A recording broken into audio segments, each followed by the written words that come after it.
Yeah, I'll probably carry onward way one of these days. If I'm lucky. If I'm lucky.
fish, a fish, a fish. Ooh.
If I go with the flow, let myself go.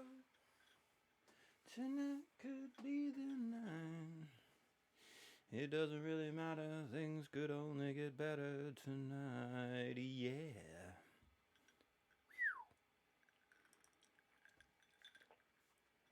Oh, cripes. Criminy or cripes? You decide. You.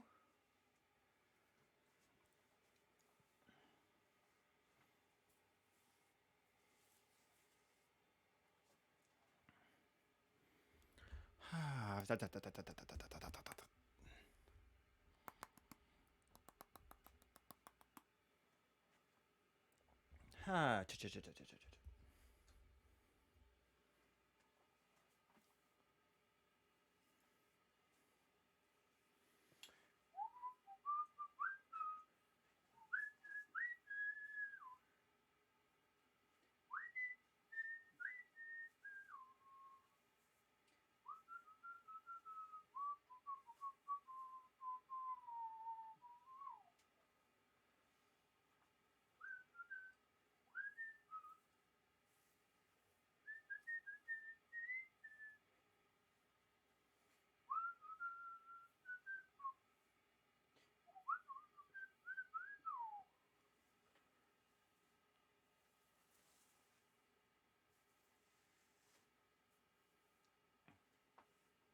Zelda does what Mario don't.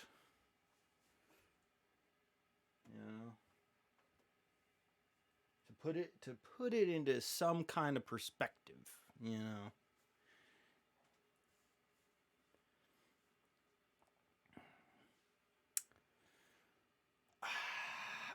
Okay.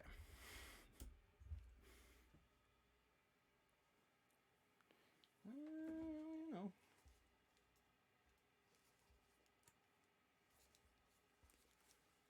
Sega does what Nintendo don't. Yeah. Surprise, surprise.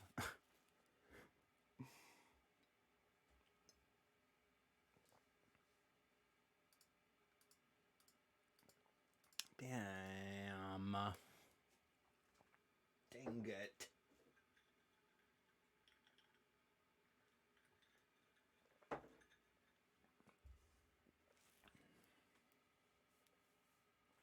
Zangief? Zangief from Street Fighter? What? In my mind? Man's proud of his body, and he's willing to show it. And, you know, for good reason. He should be. He worked hard on that. You know, I'm not going to put him down. I'm not going to make fun of him for it. Not the kind of guy I am. Just not the kind of person. You know what I mean? Yes, up, Gary. Okay, dude, let's rock.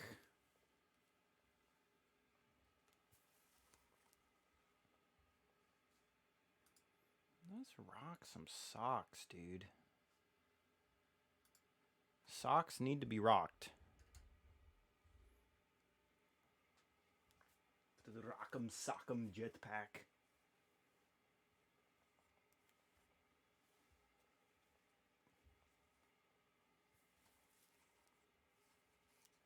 Dude, okay. These Boko Goblins aren't going to take photos of themselves. They don't have a Sheikah slate. They can't do it. I have to be there for them. I have to be the one. And we can do this. Okay. Hello, all. Welcome to the stream. Welcome to the dark room.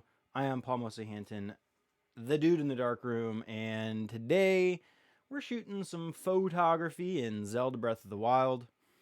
If you want to watch previous episodes, what we've done here, check out the YouTube page. Sup, John? Sup, bro? Bitch. Yes, thank you. Thank you. Check out the YouTube if you want to watch past episodes, past installments. I uploaded some stuff earlier this week. I'm pretty proud of myself. Got a couple of those up. It's actually not that I uploaded them, because generally I upload to YouTube almost the day, like usually either the same day. Actually, no, it's always the day after, because I'll wrap my stream, I download the stream, and then tomorrow I will upload the stream. It's actually just putting in all the information, tagging it, titling it, getting the thumbnail set up, which is a little bit of work. Because I got to find an appropriate still frame from the stream, export that as a still clip, get it into Photoshop, get it the right size and resolution, and then save it again as a JPEG so I can upload it as a thumbnail. That's honestly the biggest time sink is doing the YouTube uploading. Anyway, put a couple things up there. So there's some new stuff. We're up to date as of like January now on YouTube, I think. Y'all can binge now, man. The day someone binges my streams. Okay, Paul. It might happen, you know. I think I don't know if I've said this on the stream before, but a lot of the reasons that I'm just uploading the streams to the YouTube is just so that the YouTube looks like there's things happening there. The main purpose of the YouTube will be the actual in-depth videos that pertain to the photography in whatever games that we're playing on the stream. But since I'm not going to have those ready for who knows how long, it's good to have some stuff going up. And who knows, maybe people enjoy these after the fact. Maybe. But I'm not fooling myself like I think people are going to watch 3-hour streams, of mine yet. Nothing interesting yet. But again, it's mostly I'm realistic with what I'm doing there, just uploading again so that there's some content continuously being uploaded. So it looks like it's alive a little bit. But again, the majority of the Prime content on there, not Amazon Prime, but just Prime in its pure definition of the word, will be, again, the overall explanation videos detailing the photography in whatever game it is that we're doing. And I have stated that Spelunky will be the first video that I've been writing and trying to produce here, just because I'm lazy. It's not that I don't care. But Spelunky is super simple to describe the photography in that game, what we've been doing with it, the ins and outs of the camera item itself that we use while we play Spelunky. That's what we'd go into. And that's really what the YouTube will eventually be. But for now, it's all just past YouTube stream or Twitch streams that we're just uploading after the fact. So anyway, hope you all enjoy those. If you don't get a chance to catch the streams live, one thing I've been meaning to do, and let me know how y'all feel about this if you want, but I do intend on cutting the giant, what are essentially like 20 minutes of nothing at the beginning of each stream before I actually get the camera operational and I jump on and start doing stuff. I'm gonna cut those segments out because I'm sure that's frustrating if people are trying to just watch the stream itself, waiting around during the standby screen that Paxmore made. Thank you again, Paxmore. Does that bother you that there's like that huge gap? Do people care about that? I don't know. So Dylan, thank you. It's N64. Nintendo does what Sega won't, as I like to say it. To flip that on its head, to flip that marketing on its head.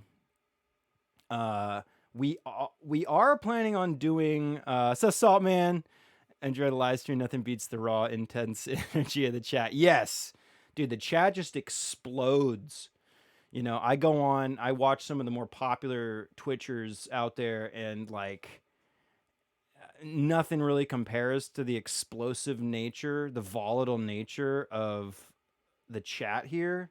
I mean, I'm going to scroll back over the past 30 seconds right now, and I can't even keep up. I can snipe some things. Like, let me snipe something right here. Just choose one at random. This one's coming from John Walter Mosahan. Can we get a super cut of all the times you said hello all? Yeah, somebody can make that. It's not on my list of videos to do, but that'd be kind of fun. I'd probably work first on like a compilation of like the best of shots that we've got on different streams. That's probably what I'd work on, like best of the Zelda streams, so like the best of the Fallout streams or something. That's probably what I'd do first, until I have less to work with, and then I'll work on some of my own gestures as compilations maybe. But I doubt. I mean, I have so much planned. I don't know. It's a good idea though. I'll put it on the list. Supercut. Hello all. Okay all. Anyway, yeah, the chat. Just slow it down in the chat so I can keep up. That's all. That's all I'm asking.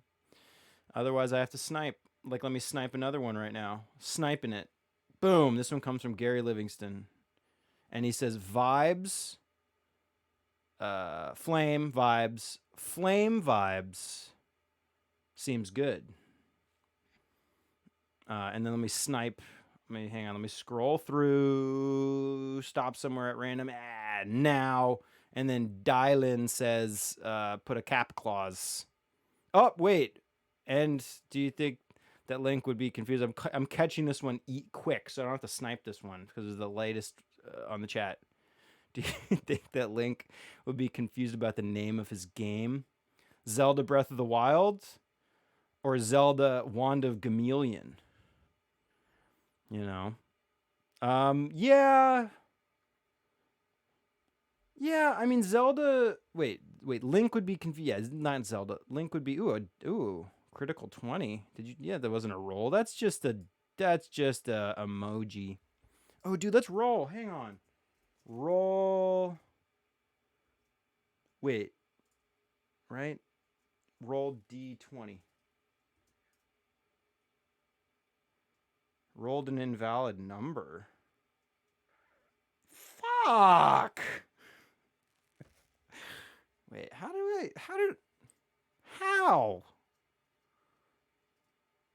I can figure that out later. Yeah, I mean, I want to say Zelda 2, Adventures of Link is probably the one where he'd be like, okay, yeah, it is my adventure, isn't it? I know what's happening here. The other ones, yeah, he's probably like, what is this? There's like deeper, there's a lot of deeper meaning, allegory, symbolism going on here with the name of my game. But why not put Link in there? Is Link's Awakening the only one with... Wait, Link's Awakening. That's the Game Boy one. So Zelda 2 Adventures of Link, that has Link's name in it. Link's Awakening, what's the prefix name? Isn't there like something else before Link's Awakening, or is that what it's called, Link's Awakening? Is it Zelda something Link's Awakening? Link to the Past. Link to the Past, right. Little double entendre on his name there on that one. Link to the Past, right. Link to the Past. Link to the Past. Abbreviated. Yeah, I mean, so those ones, the ones that have Link in there, I'm sure he's like feeling pretty good about himself, He's trending in that case. Like when his name is in there, he's definitely trending. But the games like Breath of the Wild, yeah, I don't know.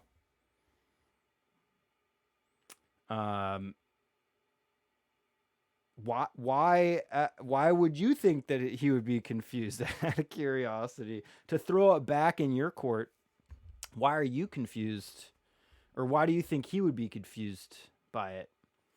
And then as we're talking, let's jump in because I'm going to do my review, and this is going to take forever, so we can discuss Link's confusion or lack thereof whilst we review, because we're going to have a lot. We do have a lot to go over, and I'm slow. Paul Slovey Movie Hanton is the nickname. If I'm not the dude in the dark room, I'm Paul Slovey. Paul Slovey Movie Hantonovich Chomovsky. Hantonovich. Wait, what is Link's name in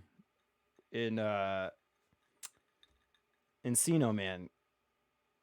Because that's the true... I mean, if there's a Link that most people think of, it's going to be Encino Man Link. Linkovich Chomovsky. Isn't it 3 names? Something Linkovich Chomovsky. Betty Nugs. It's just Linkovich. It's just Linkovich Chomovsky. I swear that's those 3 names, but I could be wrong. Who pops up? Linkovich Chomolowski. Linkovich Chomolowski. Something. I knew it was something like that. That character pops up in like a couple movies as a cameo, by the way. Like he's in I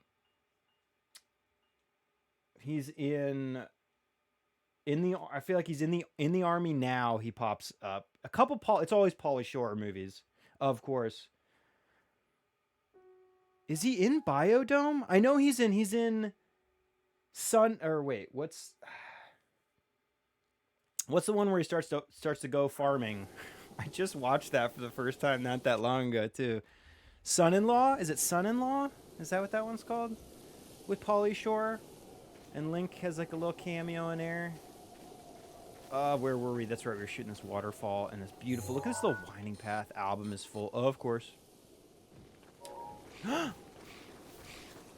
No. Okay, wait. We gotta take these guys out, or we'll shoot these guys. We'll shoot those skeletons. Son-in-law. Okay, son-in-law. Yeah, son-in-law. I know he's in, but then what else is Link? He pops up. I couldn't believe, like, how could you have a character in a movie? It's a teen movie, mind you. This is a teen movie. In the early 90s, how could you name one of your characters Link and not reference Zelda in some way? And now I'm curious if they did intend for there to be a Zelda reference, but it was either like they were not allowed or something. No ticket. Yes, thank you. No ticket.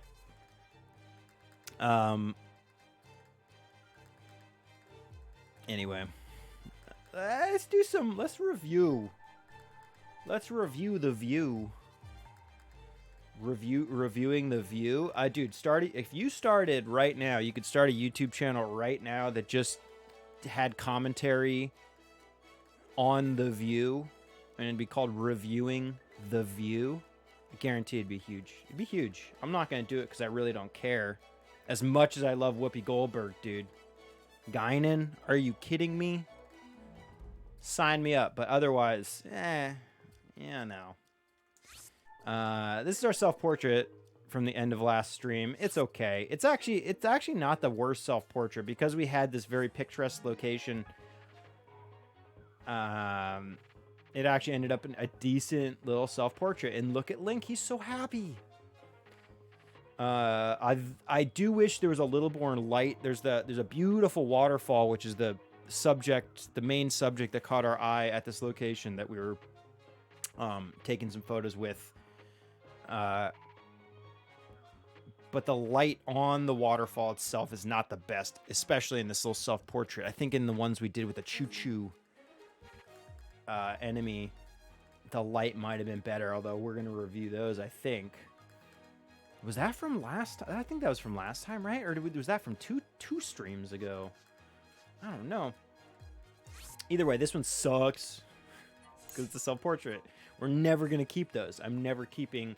It would have to be a real magical self-portrait. I mean, like, it would have to be... The composition would have to work within the restrictions of that self-portrait mode, which it generally never does.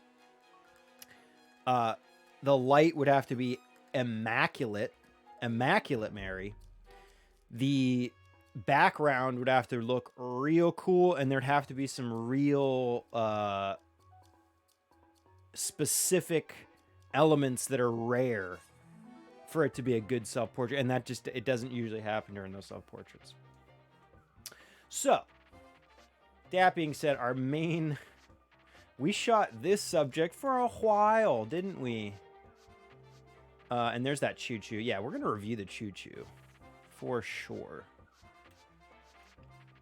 Man, shooting in this game is so awesome.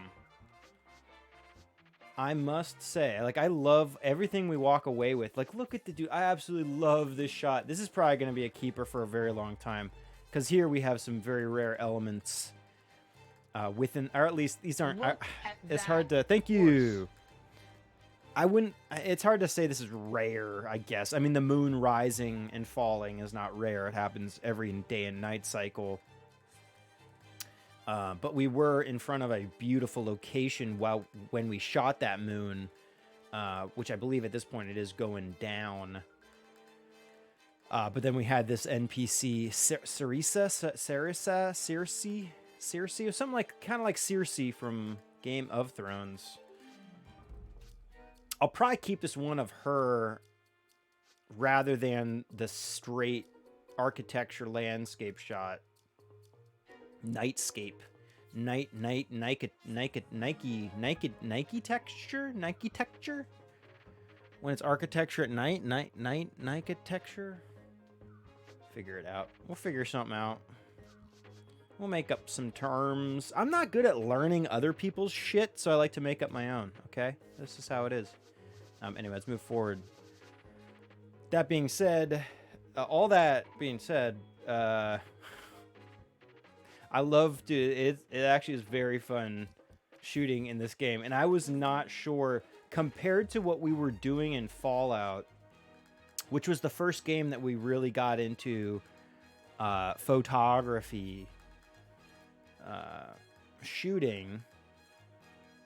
Compared to that, there's I feel a little limited with how I can have an impact on the final outcome of the image in these shots, because a lot of the time I'm kind of just waiting for the right moment, which is very much like real life. But in Fallout, for instance, you know, we're launching the enemies into the air.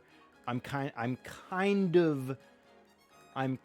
of directing where they go to an extent. I think I'm getting a little bit better at that as time goes on, learning the ins and outs of a rocket type trajectory path that I'm launching the NPCs in. But here, it's like, it kind of feels like we're really just stumbling across these events occurring, or these lighting situations occurring around these beautifully constructed landscapes and architecture. And I'm not as much involved with posing. Like, when I launch the enemies in Fallout 76, it's essentially me creating the pose to an extent. I mean, there's a lot of randomness that goes into how the NPCs are posed in Fallout, but at least I am contributing to how they're posed. Here, everything is basically, it's more like an on-rails type shooting experience where everything's just kind of occurring around me, and I am composing and waiting for the right moment, and in that regard, I am creating something unique, but again, it compared to Fallout, it's just a little less hands-on, I want to say. But it's really fun. It actually is very fun. And we have intentions to play possibly the only on-rails AAA photo game. I say that in a very high voice because I should have fact-checked that before I spout shit off. But I don't think there are any... Because, I mean, talking, of course, about Pokemon Snap, that's a AAA. Pokemon Snap's a AAA title, right? For sure. I got it right if I'm not mixing up. I mean, it's a fucking Nintendo game.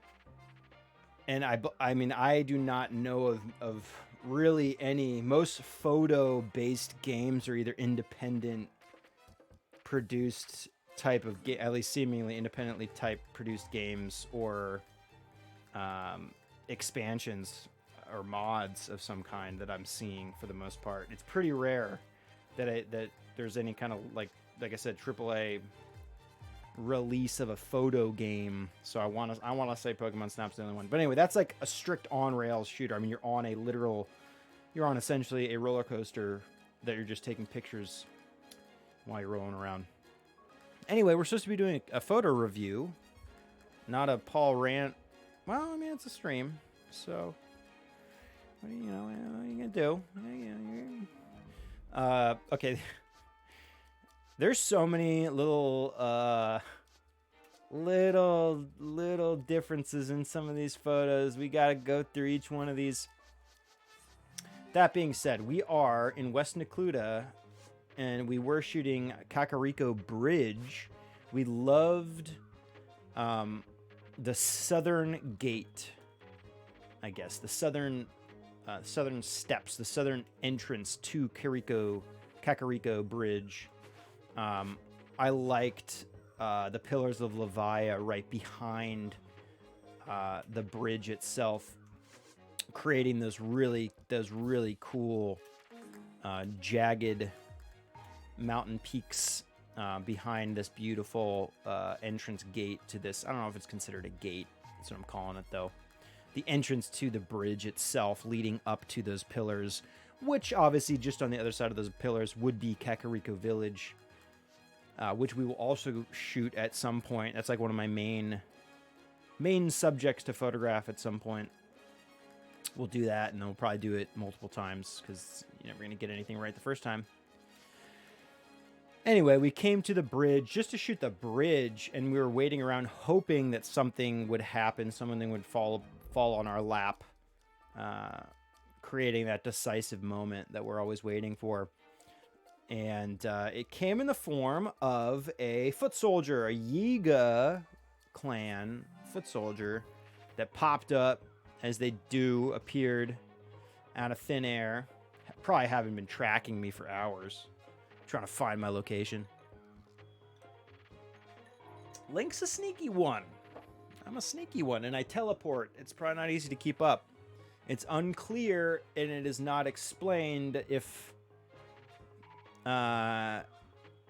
any of these other NPCs that are appearing out of nowhere, are they using some sort of Sheikah technology? Is that a technology that has been spread beyond the Sheikah people? Like, do other people have that access to that tech? To teleport, at least? I could probably answer at least a little bit of that question if I thought about it for a minute. Because it's like, I feel like, I mean, at the very least, Ganon can corrupt. Because I feel like some of, like, the divine beasts, they are powered by, I want to say, the Sheikah liquid stuff to an extent. And then Ganon corrupts that liquid and then controls. It's more of a possession type situation. Possessed. Anyway, okay. Review. This shot's really cool. I did really like this shot. This is obviously the last shot we got before we did our self-portrait, or at least the last one we kept on the roll. This one's great. We were waiting for the foot soldier to materialize at a close range to us. They have a tendency to kind of give a pretty, especially these guys that are these are ranged, bowmen. This guy's using his little duplex bow. They have a tendency to pop up a little further away, obviously, because they're ranged. Why would you appear close? It doesn't make any sense. So I applaud that enemy's behavior to do that. It makes sense. And then this is one time that he actually did end up appearing at a decent range between us and the bridge, so that he appeared a lot larger in the frame, which is what I would prefer. His pose is decent here. We also caught him while those little ninja scrolls, which is what we've decided they're going to be called. They're little ninja scrolls. Those fly around when they materialize and dematerialize and poof away. And so here we had some of those in the frame, which is kind of cool. I like that element. His pose is pretty good too. Not the best. I mentioned this a lot, but their weapons, the weapons have to be held in such a way that it reads well as that type of weapon. Here, it actually, if you didn't know that he was holding a bow, I don't think his posture is indicative of one who's about to shoot or has just shot a bow. That looks more like some sort of a double-edged staff. Much like Darth Maul. Darth Maul's lightsaber, which has probably a very specific name in terms of Star Wars lore. I will not be able to tell you that. Let's call it Atreyu for just the hell of it. Because I know that's the name of a weapon of somebody that I should know. I know you could probably get it in like 5 to 10 guesses, but Darth Maul, it's not Darth Maul's lightsaber. It's not Atreyu. What is Atreyu? Somebody tell me that, dude. Atreyu is Merlin's sword. It's Thor's hammer is Mjolnir? Mjolnir? Right? Thor's hammer? God damn it. Okay, we haven't even gone through any of these photos yet, and I'm just sitting... Okay, just tell me the names of the weapons, and then pick one for Darth Maul if it doesn't exist yet. Let's write... Let's do a little bit of writing for George Lucas, because the man needs some help. Not financially, but... Literally... Litter... Maybe I'm the one that needs help. Let's stick with what I know, which is photography and the composition that we're going for here. Let's keep this one for now for those reasons, except, like I said, the weapon that he's holding, it just does not read well as a bow. Whereas here, we waited. This is after he is attacked. He relaxes his posture a little bit, and the bow comes down, and then we can actually see the actual bowstring itself, the curved nature of what he's holding, and then I think it reads a lot better as a bow. So this is more like the pose that I would want ideally. Like this one, like you can't even see his arms here because they're stacked perfectly with the weapon, obviously holding it at arm's length straight out towards me. That's what's going to happen with those limbs, which we know we don't like. So this one's definitely garbage. Delete that. The lighting's okay. We did wait. We were here for a pretty long time. We waited out essentially the entire afternoon, let the sun go down, and then we finally got these awesome sunset shots, which definitely have a cool vibe. I will go ahead and say it'll probably end up being one of these shots that we end up keeping as our like main keeper, because the lighting definitely got a lot better as time went on. Although I do kind of wish the sun was setting on the opposite side of where it is here, because we did end up with a lot of shade area cast on a few of the objects that I'm not like, okay, this one's absolutely terrible. The only reason I saved this is a good example of that shade that I'm talking about. There's no real good contrast between any of the elements in the frame. The only thing that was really great here, I mean, there's like a little bit of an edge light at the top of those rocks, just on the top left-ish edge of some of the pillars of Lavaya up there. But the only reason I kept this one is because we had that NPC that was walking down the stairs. That was the NPC that I was kind of waiting for. Not that I knew that exact one was going to walk across the bridge, but generally there are NPCs traveling about the land, and I was hoping, because I have definitely seen plenty of NPCs walking across the bridges, I was hoping that one would walk across, and we did have one come down the stairs, but it would just flee as soon as it got in proximity of the enemy. So either way, I don't like, obviously with the sun setting on the opposite side of those mountains, we are dealing with a lot of shadow cast by the mountains themselves, or the pillars themselves, because we are in a bit of a valley here between some mountains. So anyway, that one's crap. But anyway, if the sun was setting on the opposite side, due to the shape of that mountain, it looks, because the largest face of the mountain is covered in shadow, and I think I would have preferred the light to have come from the opposite direction, so that the cliff face itself would have been lit, with the edge actually being in shadow rather than the edge being lit and then the face of the mountain itself being in shadow. I would have preferred that. But the bridge itself looks okay. I mean, I guess during the afternoon that didn't really help us out. So I think that the goal here, if we were going to do this again later, would be to shoot this at sunrise, which wouldn't even guarantee that we're going to get... it looks like the sun kind of arcs over the the pillars, them like it never. It's not coming from behind to in front. Like it would need the sun need to come from closer to behind us, which it doesn't look like that's going to be the direction we're going to be able to shoot during sunrise. So whatever.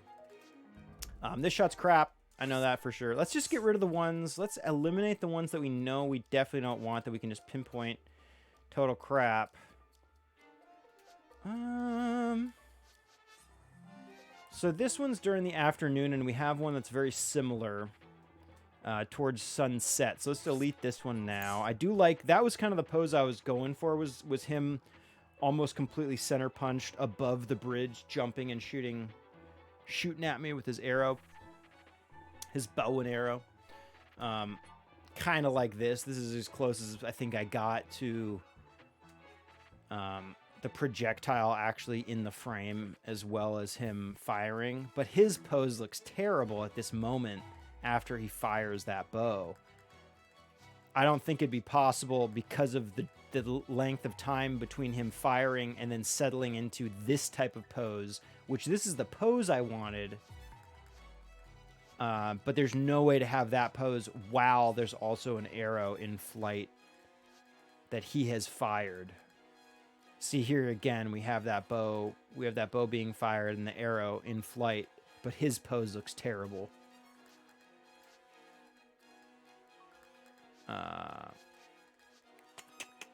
Decisions. This one I thought was really cool because we have a very, very good shadow cast on the handrail on the right side of the frame. That's his shadow right up against that that pillar. I don't know. It's not really a pillar. Would there have been a pillar there had it not been dilapidated? Or would that have been a statue? I don't think so. The ones above that are the pillars. I should know what those are called, dude. This is where architectural terminology comes into play. And if I was great, maybe we would take the time and learn that, but I'm not going to. So either way, his shadow looks really cool here. Other than that, though, and that's the only thing I really wanted to point out about this shot, is the only reason I saved it. I think here we don't have the best pose. His position, the foot soldier's position, is not the best. He does not contrasted well with the background. Stalagmites. They are, in fact, stalagmites. This shot's, other than that shadow, this shot's not the best. Let's just delete that one. We like that one. We like this one. That one's got a good pose. This one does not have a good pose. Again, you can't really tell what that weapon is. It's very difficult because you have to pull yourself out of what you know is happening as the shooter. Because again, I know that he's holding a bow. You have to take it at face value in terms of how it's going to read for someone coming into this image completely fresh, or at least that's how I'm trying to look at this. I want these to be completely legible to somebody, one, outside of the Zelda universe, and then two, outside of the gaming universe in general. So everything has to read and be legible to a viewer completely out of context. That's really what I want. And I'm trying to take out my prior knowledge of shooting this and then try to view it from a standpoint of somebody who's not in the know in terms of anything here. So it has to read as a humanoid character firing a bow at me. Those are like kind of the two biggest things. And that's where the posing and timing come into play. So anyway, here again, I can't tell that he's holding a bow. In all honesty, if I was like, this is a video game enemy, this could be some kind of deformed character that is in a like that. Maybe they're always like that. That's not just a pose that they're taking. You know, it doesn't work. So anyway, delete this one. Because also this is a much better similar shot, except his pose is a lot better. Again, because you can see the entirety of that weapon, you know what they're holding. Not a fan of that shadow cast across the center portion of those stairs. Not a fan of his posture. I think I kept this one because it was good timing on that arrow flying at me. But no. Like, if there was... Okay, if there were multiple of this type of enemy in the frame, and one of them was clearly the same type of enemy, and it had a better pose, and based on that one enemy, you knew that that one was holding a bow, so then you would automatically know that this guy's holding some type of bow. That would make sense, but as an individual element of the frame, no. No. Although that, again, good timing on that bow shot. On that arrow flying at me. I do want to keep one of these guys, one of them jumping directly in the center of the bridge almost like this. Which I think it's going to be this wider shot. They're pretty similar.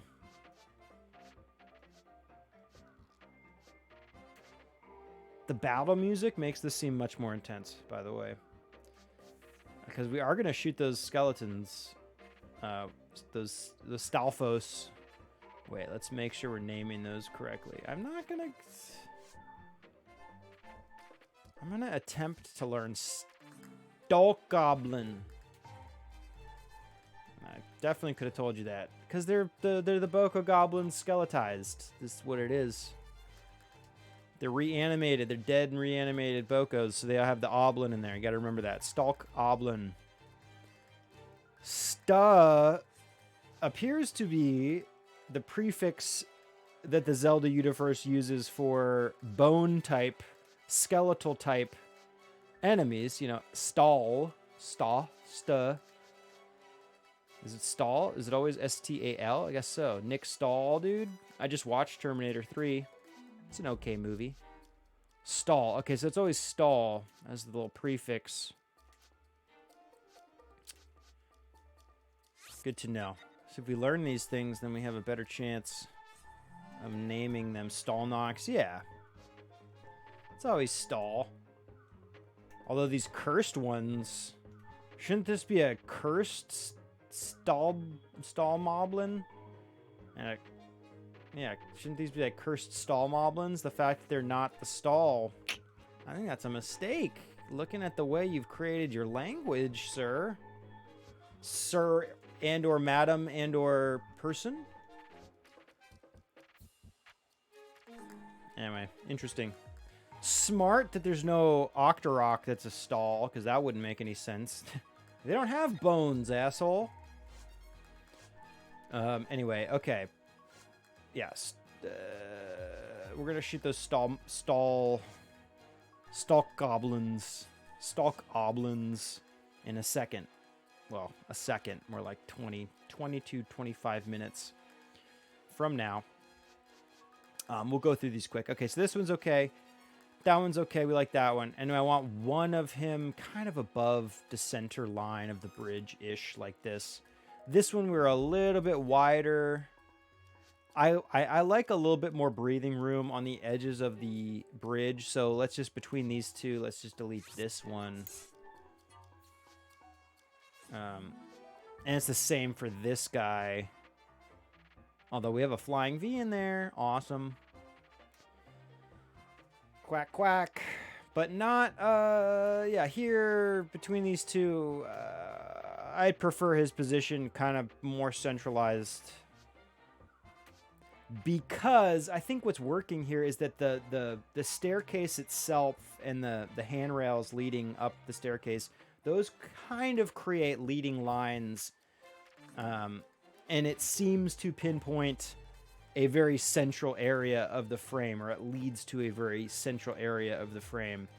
So in this case, having a centralized composition for our main subject, it fits. It seems like it works with the lines laid out by the geometry of the scene. Whereas this one, it feels off. It feels like he's off from those leading lines.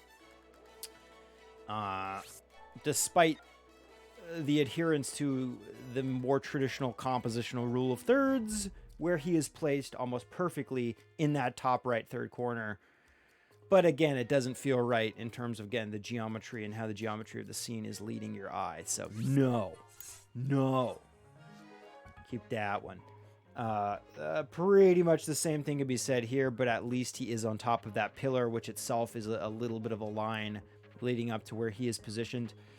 The only problem, what I don't like about these is that here it looks like he's either standing on top of that pillar because of the lack of shallow focus, or the lack of, or the extended depth of field that these pictures end up having, or at least this one has. There's no depth perception, or there's a limited amount of depth perception, so you can't tell where he's located in terms of the depth of the scene. So it looks like he could be standing on top of that pillar, and that's definitely not the reality. So, and while we were shooting this, I mentioned I wish that he was in that exact same position, but on the opposite side where we do not have that pillar. So there's almost a little blank space waiting for him to compose himself in. But he kept popping up. He did seem to really love popping up on that other side. We got this one. This one he's composed on the opposite side. But then the lighting is not as good. I can actually just tell you the lighting here is kind of shit. Again, I would love to have had a little bit more light on the front face of that cliff. A little bit more texture. It's low contrast, it's muddy, no detail, no redeeming qualities. So let's delete this one. Like I said, here it looks like he's standing on this. I don't like it, so no. He's got to be situated in just a perfect spot. Like here, he is not stacked up against anything, and that's great. I think this is kind of what I was hoping for. Him composed perfectly in front of a beautiful blue sky, leaving the bridge itself and those pillars of Levia without any stacked elements to them. Or I guess they're kind of stacked up against each other. But in that case, that's fine. They're large enough elements of the frame that it works, rather than a bunch of tiny subjects stacked up against each other, which I do not like. This is a good position for him in the frame, but then the pose, again, it's like, is he playing a flute? Is it a giant flute that he has? And he's about to play it. Reminding us of Zelda Ocarina of Time, of course, except in this case it's Yiga, foot soldier, playing flute. No time constraint at all. So no, I don't think that one's gonna work. I'm curious if any of these are gonna work. I think this last one, like I said, is probably gonna end up being, at least that one feels the best to me, even though there's some issues with it as well. But yeah, nah, this one's eh. This one, if he had the arrow flying out, that could have been sweet. No. Let's just say no. This one, again, no. The only reason I like this one is because it's a good timing on that arrow. Little bit too tight. I really did want to keep those the very front side of that bridge completely within the frame, and here we kind of were a little bit too close. So no, and the lighting is bad. Okay, and then we just have these three. Which, I mean, I guess it's going to be these two that I'll hold on to for now. Because this one, while I do like, again, here, that it feels as if the lines, the geometry in the scene, it leads you into that central area of the frame, which is exactly where the enemy is. He is very small in the frame. This is where him being a little bit closer to camera would have helped us out. If he was very large in the very center part of the frame, that could have felt really cool. But his pose is not the best. The weapon doesn't... Again, he's playing the flute here. He's playing a little flute. He's not firing a bow. He's playing a flute. And that's so no. And then these two are pretty good. these two are pretty good. Here he's got a good pose. We still, I mean, honestly, in both of these, we have the issue of the very deep focus where it's hard to tell where he's situated in terms of the depth of the scene. But I think you probably recognize that he's not standing on that mountainside unless he's a gigantic enemy. And there's enough atmospheric haze creating more low contrast to the objects further away that he stands out a little bit, although he is also getting a little muddy due to his distance from the camera. Whereas this one, he's standing out very well. Although I wish he was just on the opposite side of the frame. Just because with that broken pillar on the left side of the frame, it leaves a little bit more of an open spot for him to be. Whereas here, he's, his bow at least is just eaten into a little bit of that pillar at the top of the stairs. So like, I wish we had this, honestly, like this pose in this position with this distance from the camera and then those ninja scrolls flying around. That would have been ideal. So we kind of split the desirable elements between these two shots. But I think I do really want to try to choose between the two of these. I think one of these is definitely better than the other, and I want to say it's this last one. Overall, the overall contrast is better in this second shot. It feels a little bit more well balanced. I like that he's close to the frame. While the weapon does not look the best here, at least it's clearly visible that his hand is holding the center of the bow, and his left hand is clearly visible just below the bow. Like, so all the limbs are at least in the frame legible. And so that in that case, it doesn't really matter if he's holding a bow or not, I guess, because at that point, at least you could tell what his posture's doing, what he's doing there. So let's keep that one, and then we'll delete this one, because he's just a little bit too far away from the frame, or from the camera. If he was in this frame at this distance, that could have been really cool. I also would have loved to have had a little bit of that shadow along the bottom edge of the frame as it is here. The grass became engulfed by the shadow at this point, but we still have a little bit of that break with that light casting just across a little bit of the grass in front of the bridge. And the bridge itself is highlighted very nicely by the light. Whereas here, the bridge, everything, it's a little bit more low contrast just in general, overall. Yeah, so let's delete this one. Deleted. Done. And then we just got our Chuchu decisions. Actually, you know what? I said earlier that I thought the waterfall itself was a little bit more lit in these shots. In all honesty, I don't think any of these are that great. It's okay. I mean, it's a Chuchu. If this was like, if we had these shots, but with a Guardian blasting us with its I-beam laser attack. What did we call that?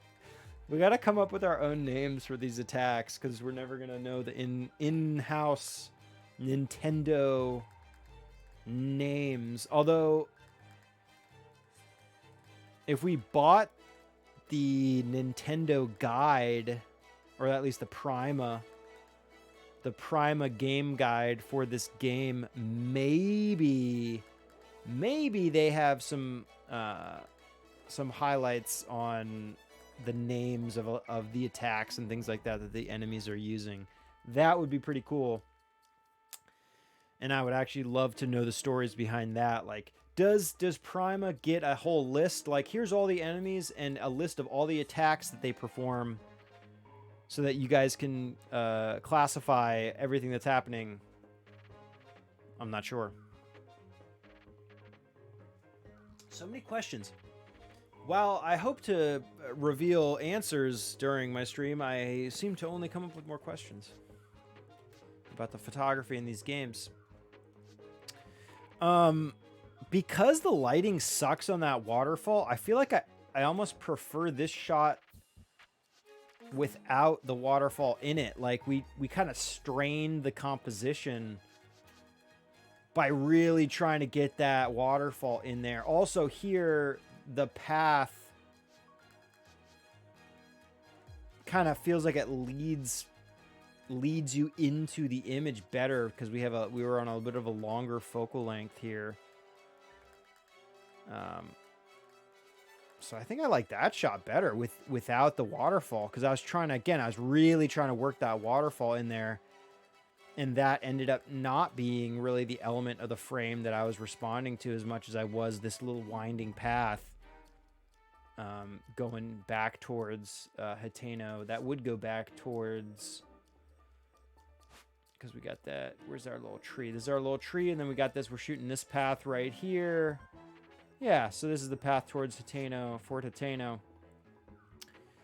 I feel like my eye is following that path back better here. I know, even though the path itself is more visible in these shots,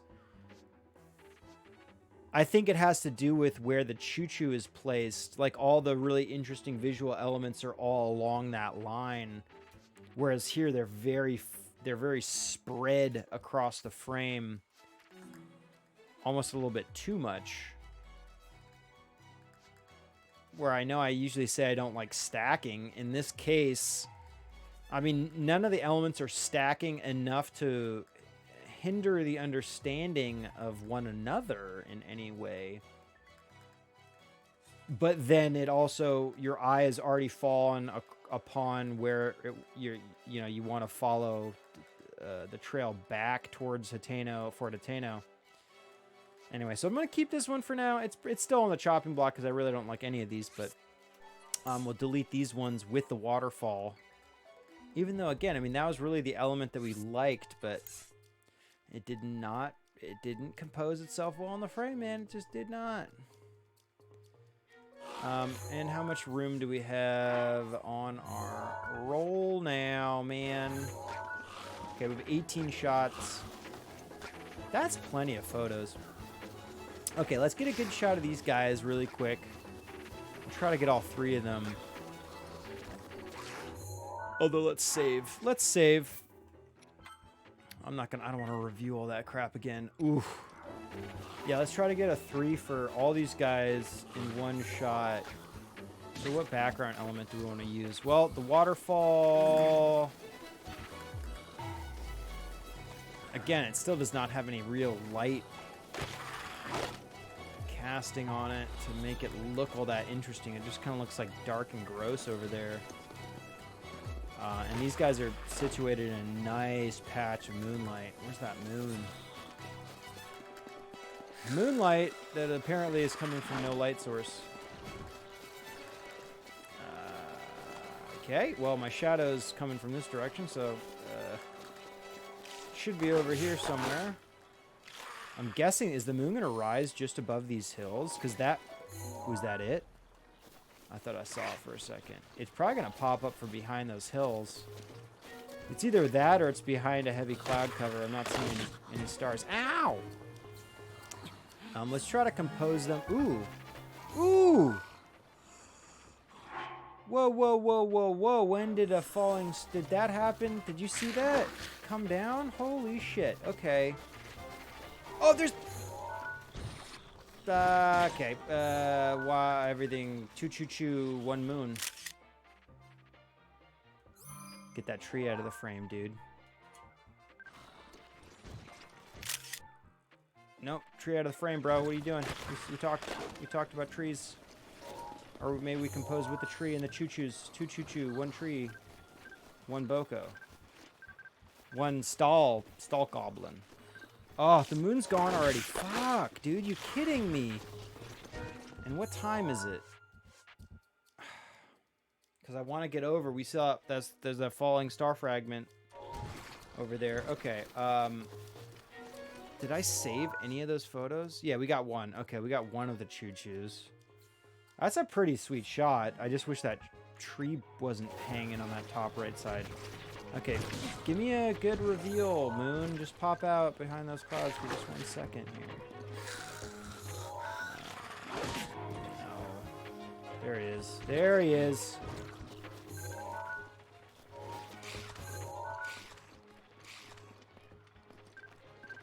No! Choo-choos! No! Moon! Oh, the thing moves so freaking fast, dude. Crap shot of those choo-choos. We'll keep that for now. Let's get rid of these guys. And get over to that falling star fragment, because that's the special element that's kind of happening right now. Bye-bye. Yeah, let's get over there. So where are we looking? It is... Let's save also. We'll save right now. Did I just hear a freaking clan member pop up? Yes, I did. Oh, god damn it. I'd shoot you if the moon was available. But we have too many important things going on right now, my friend. So anyway, looks like... Okay, let's pop over to that tower. So it looks like it fell somewhere over here. Kind of. But let's see what it looks like from the tower itself. Whew. Out of frying pan into a fryer, eh? I suppose. I guess so. Yeah, this could be how it is.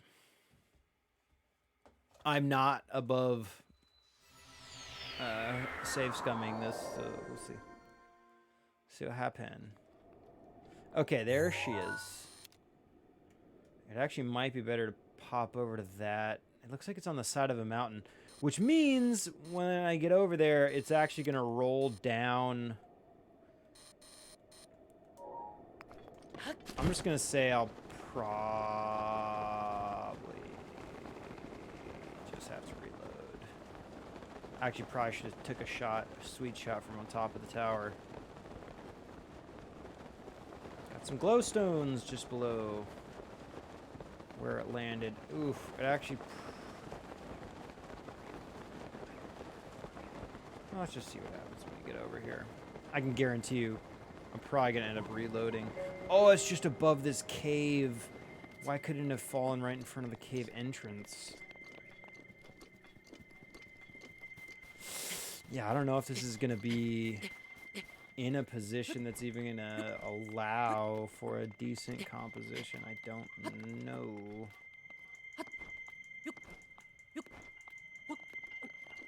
Kind of doubt it. Here's a yak.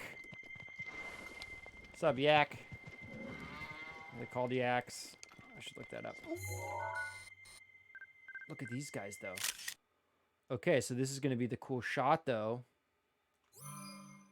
What time is it? How much time do we have? We got 4 hours. Okay. So the interesting... Looks like we got Hateno Village back there. Let's try to get some of these keys in the frame with the fallen moon. It's like the image would be like they're protecting this fallen object type of situation. That's funny because it's like his wing is being taken from the one picture on the left there to the right picture. Yeah, it's funny. It's okay, it's not that great. It's not that great. That's not... It's like, what am I going to get here, though? I like Hateno Village in the background, that small little thing, but that's not going to be very legible. I liked this side, I guess. I don't know. Maybe the truth of the matter is that nothing here is going to be that interesting.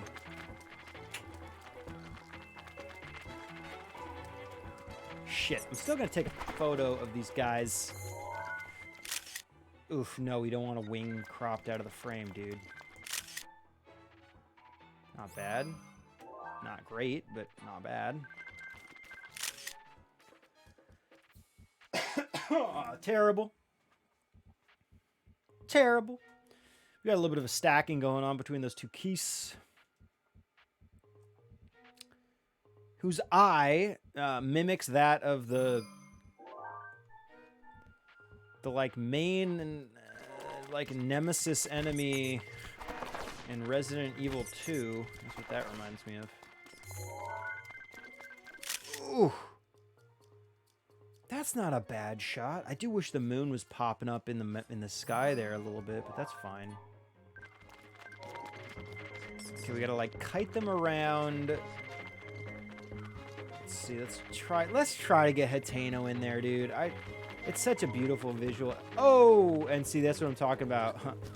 We got too close, and the thing just rolls down the hill. All right. Well, I wasn't really that excited about what was happening. Oh, hey! What is this, a Rube Goldberg machine? Thing rolled right into this little gully. Thing rolled right into this. What it really is a grotto. I'd consider it a grotto. Take that star fragment. Ooh, ice keys. Look at all this shit, dude.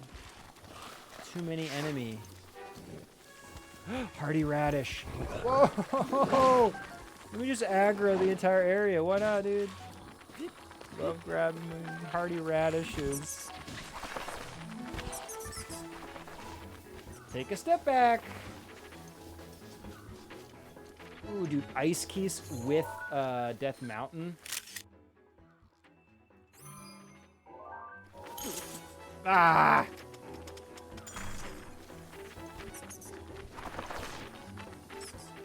Ice keys with regular keys? What has the world come to? There's like nothing here. I'm like well too low in the topography of the map to get anything interesting in the background. Which isn't that big of a deal. I'll take this. Is this a mushroom? Hylian shroom. Nothing interesting is happening there. Nothing interesting is happening there. We got a sunrise coming up over here, though, that's looking real nice. Let's do a quick save. Quick save. I want to... Yeah, and these didn't come out that... I like these ones with the Chuchu better than these the Fallen Star Fragment. I'm gonna go to the bathroom really quick, and then I'll be right back. Smoke them if you got them. 2 minutes. Just give me 2 minutes, yo. 2 minutes. 2 minutes to tango. Paul says so. Stalagmite. Stalagmite not, you know?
Cube. Do you think Sebulba played D&D with his chance cube? Were chance cubes used in any sort of tabletop gaming within the Star Wars universe? Does anybody give a shit? Probably not. Probably not. Actually, that's not true. If it's Star Wars related, there's going to be somebody who knows something about it. Including chance cubes. Including those. Star Wars 1 Pod Racer was actually a pretty sweet game, by the way. I don't even really like racing games. Oh, that's not true. Gran Turismo is pretty freaking rad. Gran Turismo's rad. I played a lot of San Francisco Rush back in the day. But Star Wars Pod is pretty fun. I remember that game being pretty fun. Rented it from Blockbuster once or twice. Wasted a weekend or two on Star Wars Pod Racer. Yippee. Way to go. Way to go, Jack. Okay, this shot's crap. Ice, Keys, and regular... I don't know. None of these are that great. I wish, like, here, if these two keys had been separated from each other, obviously the top key's just elevating itself a little bit further up in the frame. That could have been... This could have been okay. The cliffside looks totally crappy, though. Like, low polygon count type situation. Here we get a little bit more of a view into what I think Hateno Village was back there. I just don't think at that distance it was like resolving itself. Anyway, you can't see it because I was seeing the little bit of lights from the buildings popping up in the distance, and that could have been cool. Just like a little bit of a glowing little city behind what was happening here. It's really nothing. I'm really reaching for anything interesting in these shots. Why don't we just delete them? None of them are that great. But you know what? When a star fragment falls, we're gonna find out where it's fallen, and we're gonna see what we can do with it. Oh shit! I think I lost my light. Did I not plug? Uh-oh. Oh no, dude. I am in a dark room. Okay, so my capture card got Whoops. Okay, one problem solved. Next problem.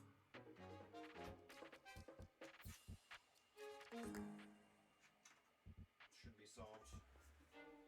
Jesus H, dude. Jesus H.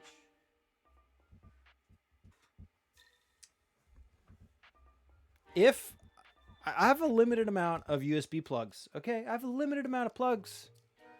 I gotta unplug one if I'm doing a dual hard drive situation. Backing up my master hard drive, I do have to unplug my light. And in this case, I forgot to plug it back in. Which means at full intensity, at a daylight balance, my little LED light here will last for about 1 hour and 28 minutes. Because that's when that shut off, right? So that's what that means. Anyway, let's just delete all these. These are all crap with the fallen star fragment. We are going to chase those, though. If they fall, we're going to chase them. And we're going to find if there's... Because there will be just like perfect situations where they will land and compose themselves in a great way. It just did not happen here. I think this is worst case scenario when it falls on a cliffside like that. Worst case scenario. Maybe maybe, I mean, well, no, not maybe. It could definitely fall in a great spot on a mountainside, but it will limit. It's going to limit our maneuverability around the fallen star fragment, which limits the perspectives that we're going to be able to view the scene on. So, no. Let's just delete all these.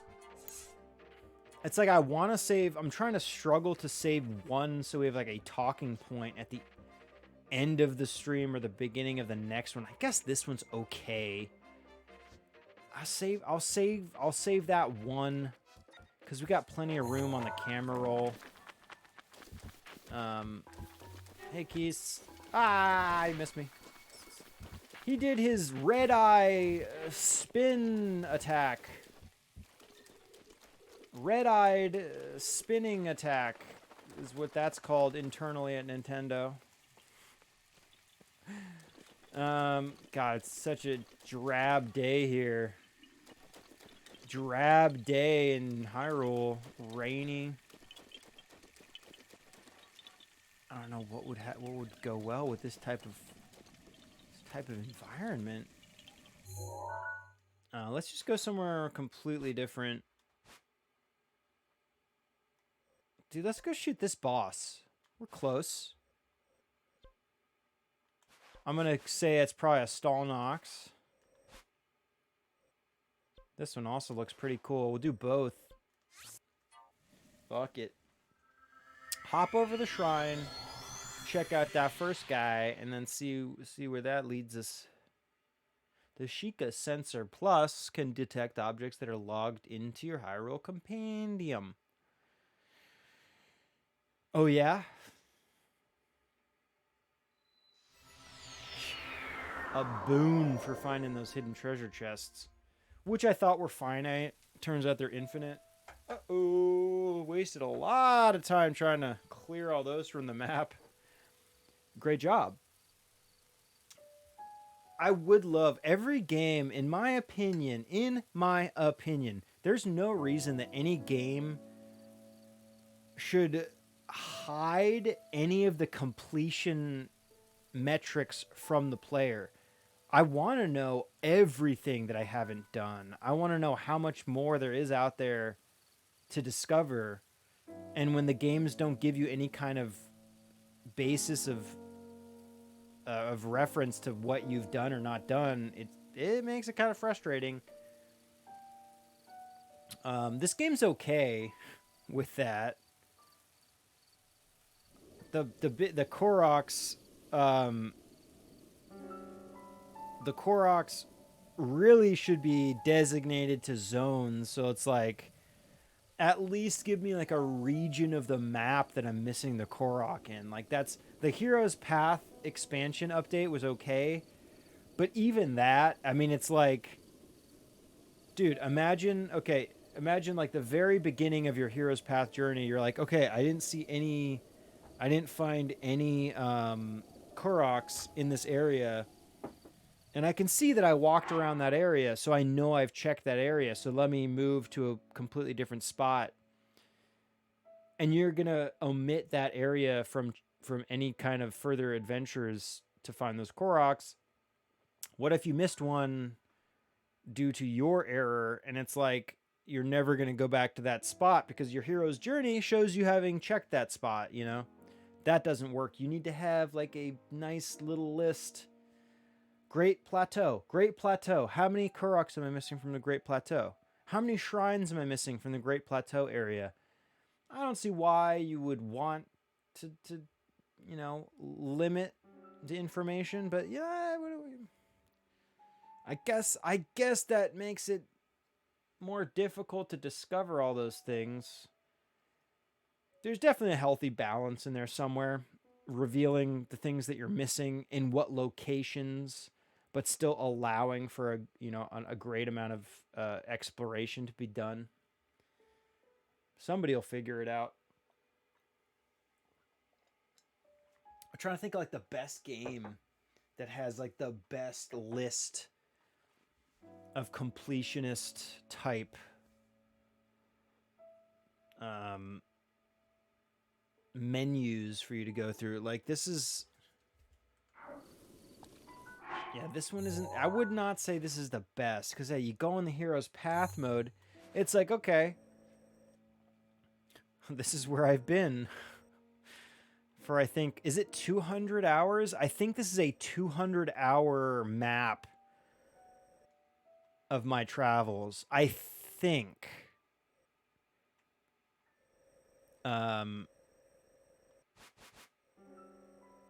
But like, see, like we've been here. We've been around here in the past 200 hours. But it's like, say there's a Korok right here. Or not, like right here. I don't know, whatever distance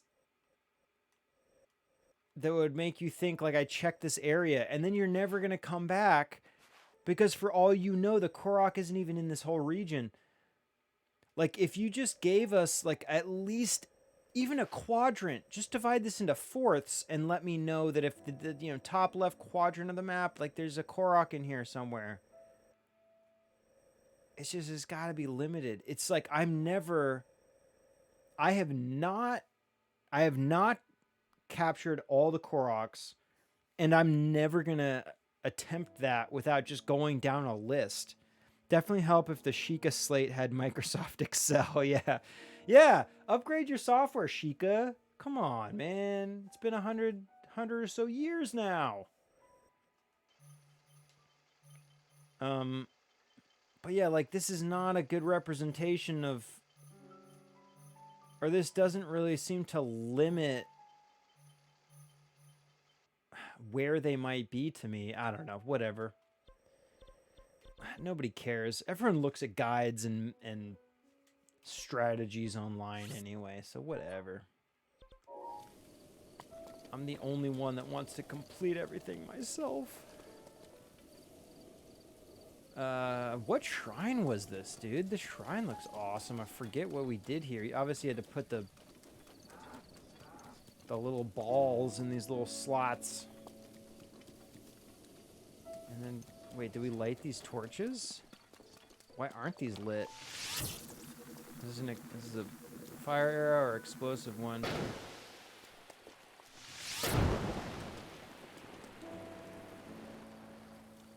What? Ancient orbs guarded by the guardians. Guarded by the giants. Turret lead to the shrine. Oh, that's right. You have to like kill each one of these. That's what these bosses are. That's what that was.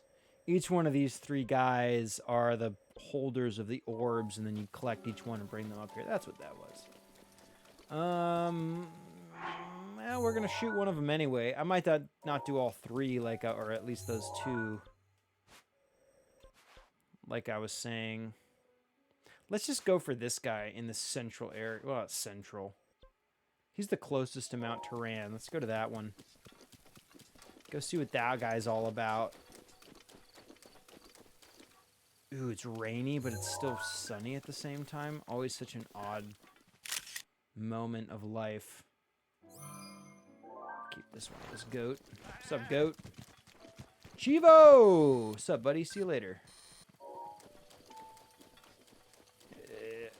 You call him the goat because his face looks like a goat. You guys know who Chivo is? If I say there's a photographer whose nickname is Chivo, does anybody know who that is without looking it up? Yeah, we're gonna fight this boss, and we're gonna get a good shot at this boss here. Uh-oh. Chivo the goat. El Chivo. I'd be very surprised if y'all knew who this was. What? Wait, what just happened? Why did I drop the Boko club? Because my shield shattered. That was weird. Oh, and what the hell? He's holding a... Oh, shit, dude. Oh, because he electrocuted me. Durr. Made complete sense. Although it's a wooden club, I guess because my body seizes it up, it doesn't matter if the object is metal or not. I'm being electrocuted from the rod. Ooh. We also really need to make more food, huh? Let's take a defense buff because we're gonna do some serious battle. We'll eat this roasted shit that obviously we're just grabbing from random sources on the ground. Free up some space in our food inventory. And yeah, we need to make, we need some serious food cooking. Remind me to do that. I'm going to forget. Yes. Okay. John knows. Of course, John knows. Of course, my bro knows. Tell you what, Emmanuel himself shot one of my favoritely photographed movies of all. Well, I mean, he shot a few of my favorite movies, but he also shot what is visually one of my favorite Tim Burton movies. Do you know what Tim Burton movie he worked on? There's a quiz. There's a quiz for ya. And I do really love that movie. Very much love the movie. It visually is absolutely gorgeous. Like, absolutely gorgeous. Like, if I had shot that movie, I probably would have quit life. I would have been like, there's nothing I could do better than that. Of course, Chivo keeps moving on. Ah, Chivo, you man. Yeah, name the movie that he shot for Tim Burton. I believe it was the one time that they worked together. I don't think he is not Tim Burton's regular DP. Yes, John, of course. Good man.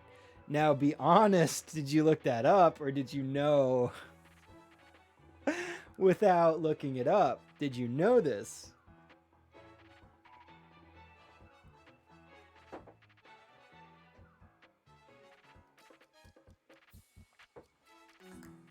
I cheated. You cheat.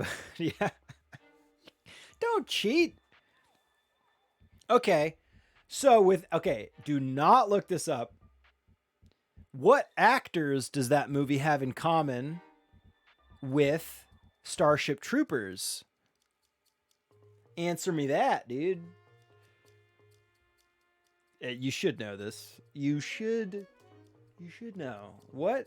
And maybe there's more than one, and like I'm not gonna catch the other people that I'm not thinking of. But anyway, Sleepy Hollow and Starship Troopers, both S names, have a shared at least one main character in common. I guess I'm not gonna be able to tell you all the supporting. Although this character, I want to say, is more of a supporting role in Sleepy Hollow and way more of a main protagonist in Starship Troopers. Anyway, what am I doing here? I'm getting electrocuted. Let's kill this guy really quick. I'm going to take his... I'm hoping it's a...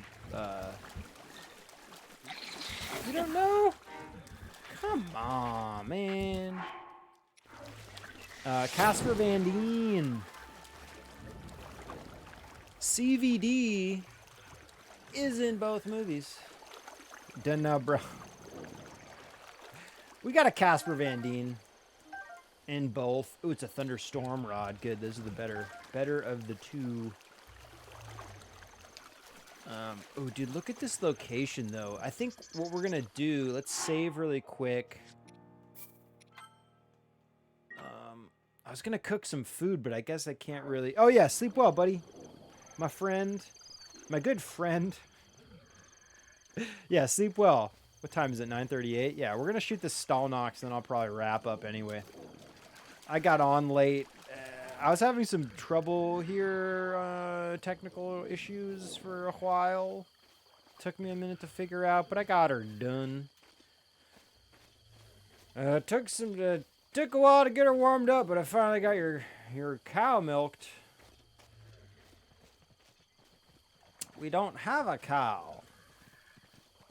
We have a bull. I'm gonna go brush my teeth. Okay, anyway. I was gonna cook some food, but I guess we'll wait till There's no cooking stove in this area. Well, there might be. There actually definitely damn well could be, but I gotta walk around to find it, and I don't really want to do that. So here's what we could do. Let's. I'm trying to decide if I want to take out all the small bocos first. Holy shit, dude! These guys all have fucking electric shit. Dude, screw you, pal. Fire versus electricity. Fire wins out. Roasted lotus seed? I've never had that. I guess not, dude. Die! With electrical battle. Where are your electrical arrows? So yeah, let's take out these small guys. I don't know if I want to deal with like a whole group of enemies situation. And then what kind of elements do we like? First of all, this field right here looks beautiful, but I think really the get of the area is going to be just over this bluff, looking over this spot. Something like that. Do we have another boss down there? No, but what a picturesque location. The Courage Step. I think ideally I'd get something like over here, overlooking this little valley. Look at those clouds moving over the hills. Absolutely beautiful. Absolutely beautiful. Look at this Lizalfos. Think he's hiding. You might be chameleon-like, but definitely ain't no chameleon, bro. You ain't no... You're definitely no karma chameleon, Boy George. Let's kill him. What do we want to get rid of? This dragon bone. Boko Club's not the best. Woohoo! Okay. Let's do a saver. Lifesavers. Lifesaver. Yeah, you enjoying the stream? Yeah, make sure to like and subscribe. I know I got that. Hang on, let's take the moment to do this. I've been wanting to reset this follower goal. Let's take just 1 second now because I'm thinking of it. What do we want the goal to be? The goal amount's 50. Got 41. Days remaining 15 days. Is that still set? I thought it was not...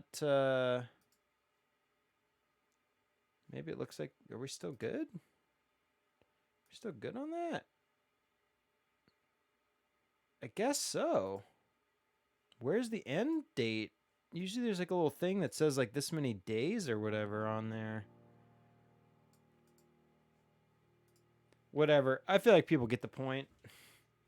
Follow the stream. Come on now. If you're enjoying the stream, follow the stream. Come on. Whatever. I'll mess around with that later. What time is it? I would love to shoot this guy at sunset. Which we're at 12:15 p.m. Midday. We're gonna do it anyway. I like a challenge. Can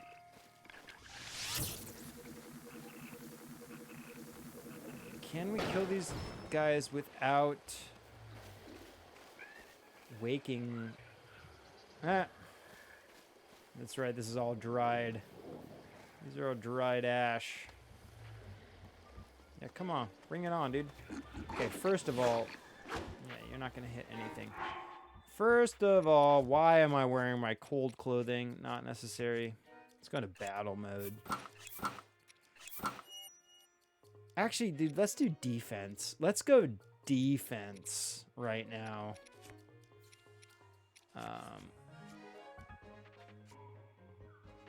Because the wonderful things he does. Oh shit, isn't there? Oh, there is no defense up armor. That's crazy. Equipped to blend in with Lionel's. Oh, I forgot about the Lionel mask. Dude, we gotta use these masks when we want to sneak up to people. Remind me to do that shit, dude. I want to do some blending.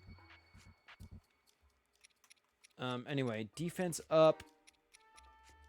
We have no... I guess the soldier's armor... Is that the most defensive...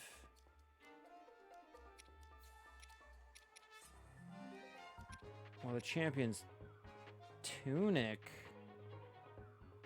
is pretty amazing, isn't it? Is there no... But there's no set bonus for the soldier's stuff. So, I mean, I might as well wear the Hylian Tunic. And then I think it's 28. That's good. That's the highest defense, right? No. I guess ancient stuff. I mean, it's essentially the same, but with Guardian resistance as well. Is what that is. Although the Tunic, the wild stuff's pretty... That's about the same as well. So really, it's just the Hylian Tunic is the highest defense rating chest piece.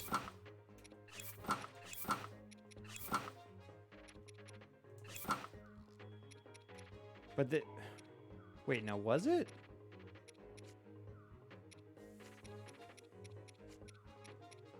$32. That's weird that's the high. It's the highest chest. Did I not upgrade? No, these are all upgraded fully. That's interesting. Huh.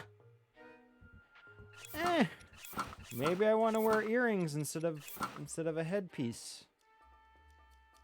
Either way, let's go champion Tunic, and then we'll just wear the. We're gonna wear the earrings, and we're gonna wear the regular trousers. That's really the defense? Like, there's no defense? Defense heavy set bonus armor, huh? A little bit of a hole. A little bit of a hole in the gear, but that's fine. I know a lot about holes. I know how to deal with them. I know how to enter them. I know how to exit them without any harm being done to myself or the hole proper. So we're fine. I guess I'll just wear the standard cap of the wild, though. Versus the earrings? Nah, let's go earrings. Dude, Link's stylish as hell, dude. Plus, look at that shirt. Dude blends in with his perfect match for his eye color. Beautiful Link. Of course, if we wanted to go self-imposed hard mode, we could just go Gerudo gear. Yeah, a lot of people beat the game with 3 hearts. But, let's see, you beat the game with 3 hearts in plus Gerudo gear. I don't think so, pal. Paul, someone's done that? They did it with the well-worn trousers and old shirt, which is essentially the same defense. But there's no headgear, so actually is a little bit less defense. Anyway, whatever. Ah! You hit me. I don't like it. This Boko Club is silly. When did that number... Is that because I equipped something, or am I just being silly that I can see their actual health number?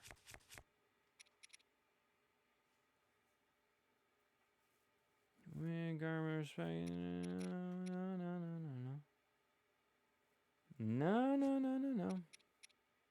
Did something I do, or am I just being crazy that I can see? Whatever. It doesn't matter. I swear their health, their actual numerical health value was not there earlier, but maybe I'm just being crazy. Okay, let's save. We're ready for battle. Remind me to make food. Remind me to make food if we get that far. Okay, so the first shot, I actually do like this shot right here. I would love him barreling down towards me just right through this path. I love those gnarled trees. That broken down carriage thing. Maybe we can get this Boko henchman in there too. It's fine.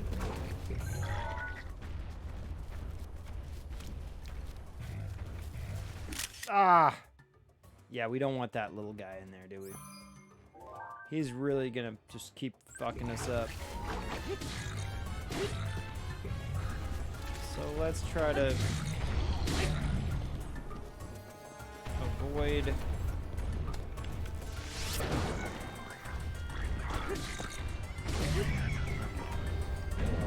Thank you, Hinox. Thank you, redeem.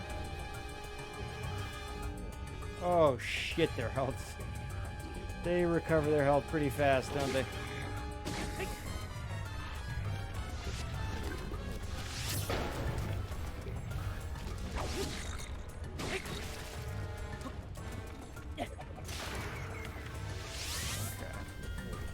Little guys are gone. Dude, run between your legs. He's got something sweet.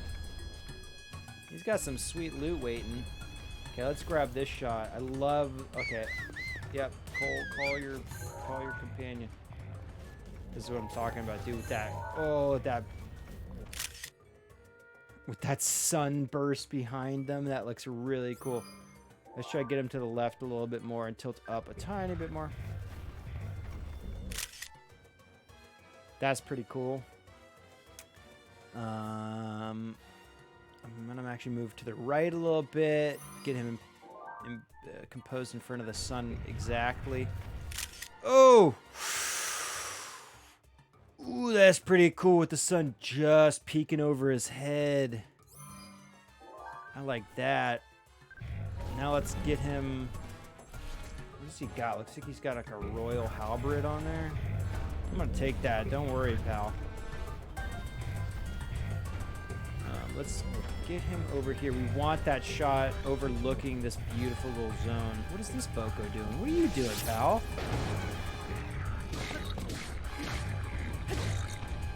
Maybe you can be used as a compositional element. Let's see.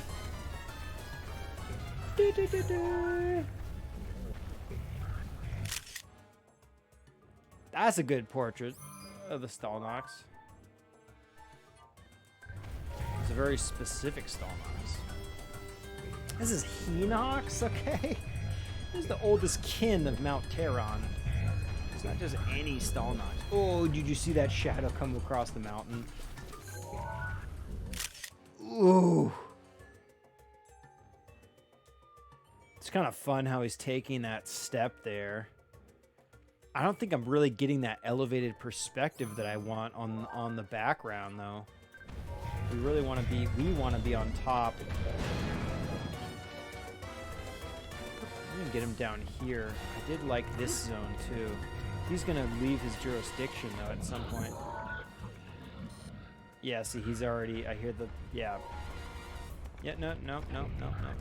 We'll hang out. No. Hey, pal. Playtime's not over quite yet. Hang on, buddy. Yeah, stay involved. We're streaming, okay? Don't be an asshole. You know, stick with the stream content. We got the Lizalfos. I thought we killed the Lizalfos. Probably a different one. No. Hey, dude. Ooh, I like Lanairu behind him, and then that. That's a pretty good portrait. I like Mount Lanairu behind him, and then those clouds hovering on top of what is. Let's see, what are we looking at there? That must be Ebon Mountain, maybe, with that Broken Heart Pond above the top. Broken Heart Pond. I think that's, yeah, it must be it. It's either that or Stinger Cliffs. It's one of these two. No, because we're on the opposite side of those mountains.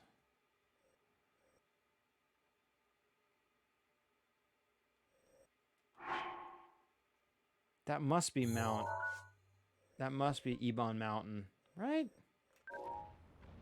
Yeah. Hey, we're still not done with you yet, pal.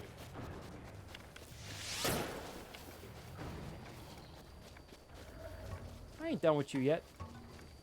We're getting into sunset, dude. This is gonna be some prime photo time. Yeah, okay, what else do we want to include here, though? I like that. I really do want to look down on this area, though. That looks really cool.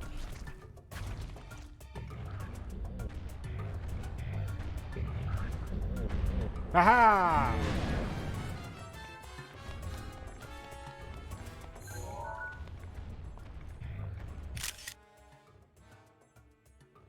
It's kind of a cool shot. I like those flowers in the foreground. Trying to include some of those. And I do like the sunset. I'd love to shoot one of him with a nice sunset behind him, but I don't know.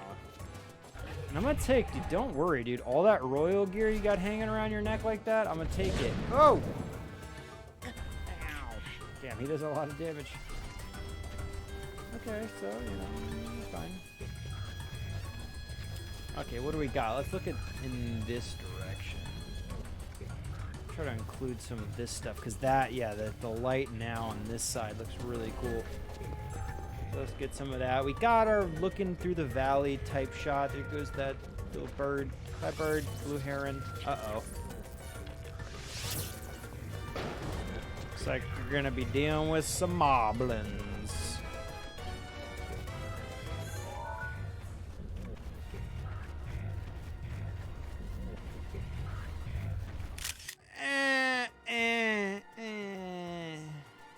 I do like, I don't mind him really filling the frame. So if he's overbearing a little bit, that's actually good because he's a very large enemy. So if he's completely filling the frame, I don't mind that to emphasize his size. His behemoth nature, but a little bit of his right hand's cut out there. I'm gonna save this for now. We just want some of that beautiful sunset behind him. Let's try to get him over here. We have a little bit of an elevated perspective over his entire zone. Come on now, pal, we're not done yet. There we go, dude. Oh, give me those birds in there. Ah, get away. No, he stopped following, and you're not. But the birds and you fairy godmother. Get back here.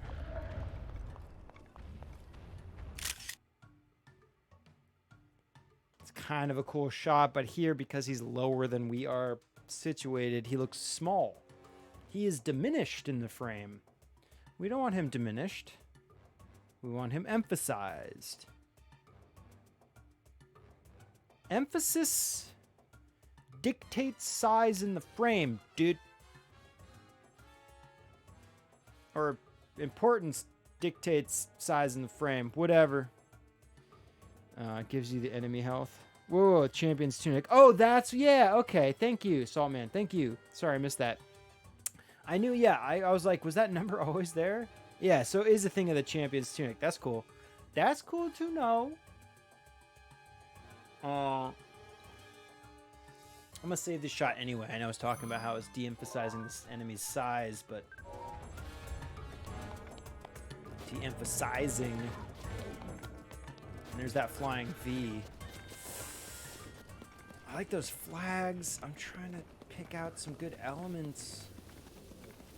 Maybe we can get him next to this shrine, although, again, I was just trying to kite him over here, and he didn't want to follow. So let's do... Where are you going, pal? Ooh, or maybe, is it just because it's night? He actually might kind of disappear. I wouldn't mind him amongst these giant bones. Like this. This is his kind of place. No, yeah, he's leaving. I think this has something to do with the time of day. He's like struggling to maintain focus on me.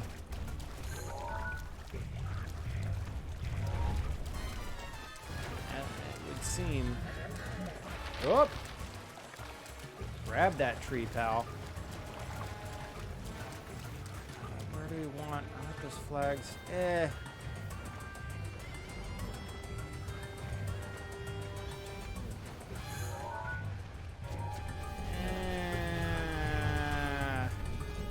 Not really seeing anything that's really catching my eye. The color of the sunset over here is okay. Let's try to do this. Let's try to do this, like I said, a little bit of the shrine in the background. So at least he's like guarding the shrine or something. Even though I know this really wouldn't be the shrine that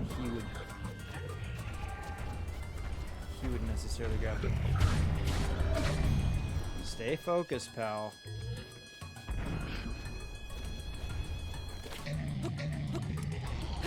Oh shit, he's got armor on that leg. Oh no. Ah! Gotcha.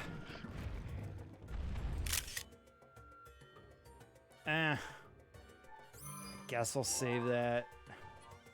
Might as well save these for now. Alright, I don't know. Where's that shrine? We can't get him to the perspective we want. The elevated... It's like right here. He should be right here. No, don't leave, dude. Come on, bro. I think now the time of day, yeah, he's just gonna...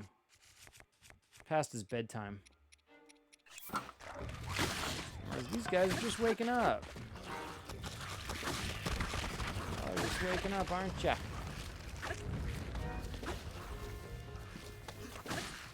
Ooh, bye-bye. Bye.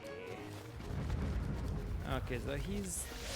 Will he just not...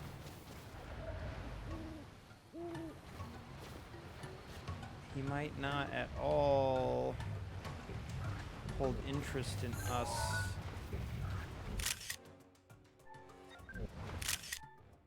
I open. Oldest kin. So is this the hardest of the Terran bosses? Oh, moon. Oh. Okay, that shot's cool. Okay, let's get him a little bit. I don't love that he's got that tree behind him. I guess I love that moon though. Come over here, buddy. And you better not shock me when I'm just about to take a perfect image. Son of a bitch.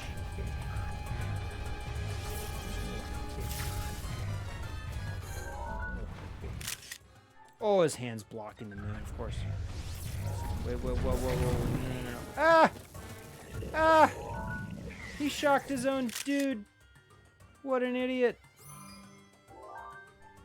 We're trying to get them to shoot. Oh shit, full album. Okay, hang on. Ah, shot of him electrocuted. It's funny, but nah. We got that shot with him in the moon. This shot's crap. That shot's crap.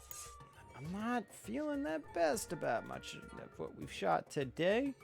This shot's Again, very diminished in the frame. We want him in this kind of perspective a little bit lower, or we are a little bit lower in relation to him, looking up, emphasizing his power and his strength and his size.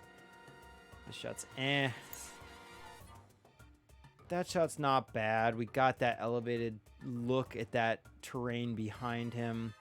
Lanairu behind him there. That's cool. That shot's okay. Definitely keep that first one.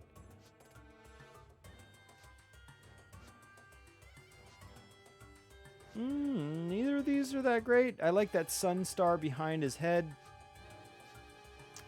Landscape behind him doesn't look that great. I like the gnarled tree. Just to the camera right side of the frame. Yeah, none of those are... This goat can go. We don't need that goat, dude. We don't need that. I'll save like one of these. I feel like I like this one better than the one where the sun's riding just over his head. I think I like this one where you see the full starburst over his shoulder. So we'll keep that one, delete that one.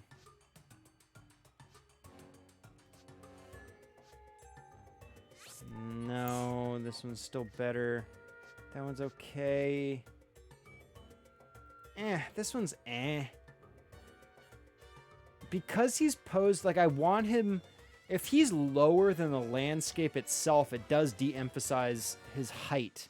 Where if he's above the landscape, it makes him look a lot larger. So this one, he looks very small because he's riding that hill just behind him. He's riding the edge of the hill just behind him.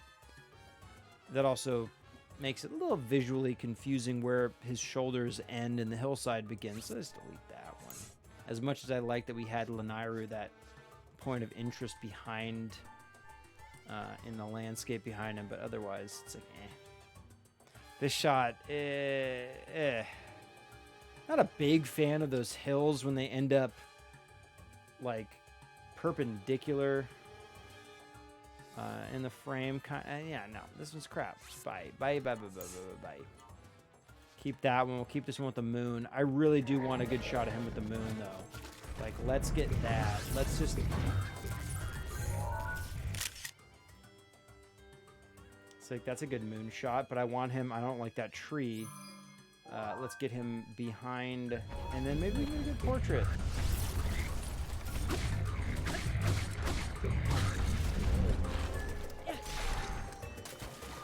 Dude. No! Shit, dude. I'm gonna die. Okay, I'll take... I will replenish...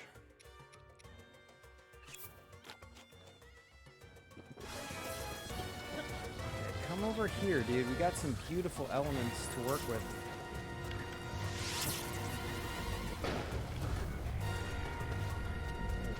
Come on, come on, come on, come on, come on.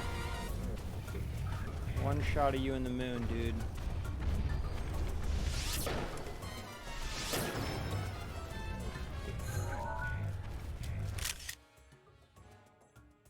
Not bad.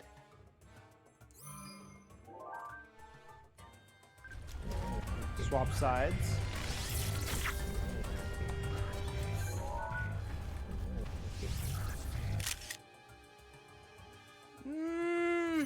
It's just like I'm working with some bad... Let's get over here. Here's what we have to do. I want to see a little bit more of the landscape while maintaining a view on that moon and him. Yeah, but the moon moves too fast, doesn't it? So we got one. That's fine. Like, that's the shot. That's a better shot if the moon was in the frame, but whatever.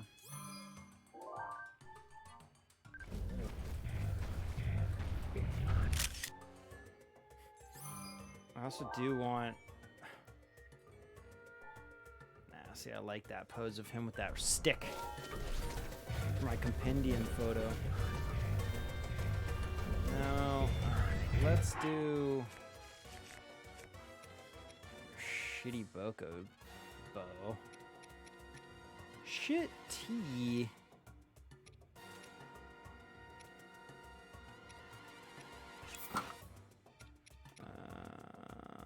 Let's take out this little Boko right here. Take him out, and then we'll focus on...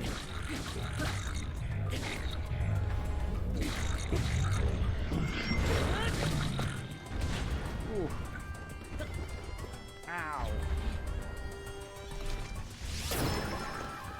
Okay. One down. God, that moon just moves too fast. I was really hoping to get a great shot, but whatever. Whatever. Okay, now what do we want to do with you, dude?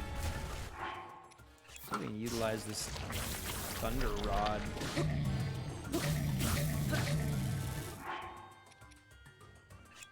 Get rid of all crappy weapons.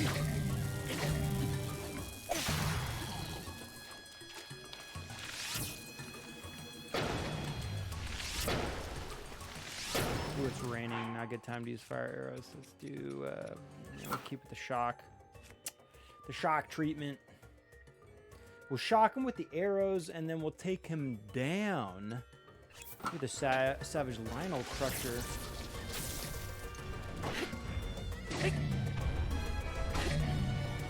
Take all of your sweet stuff. Oh! Also, let's do this. Now that we're actually going to be engaging in battle, let's just increase our damage output, our DPS. No! No! That's so smart, you block your eye. Very smart of you. Oh my god, how... I'm doing damage. As long as I'm keeping them from healing... Oh!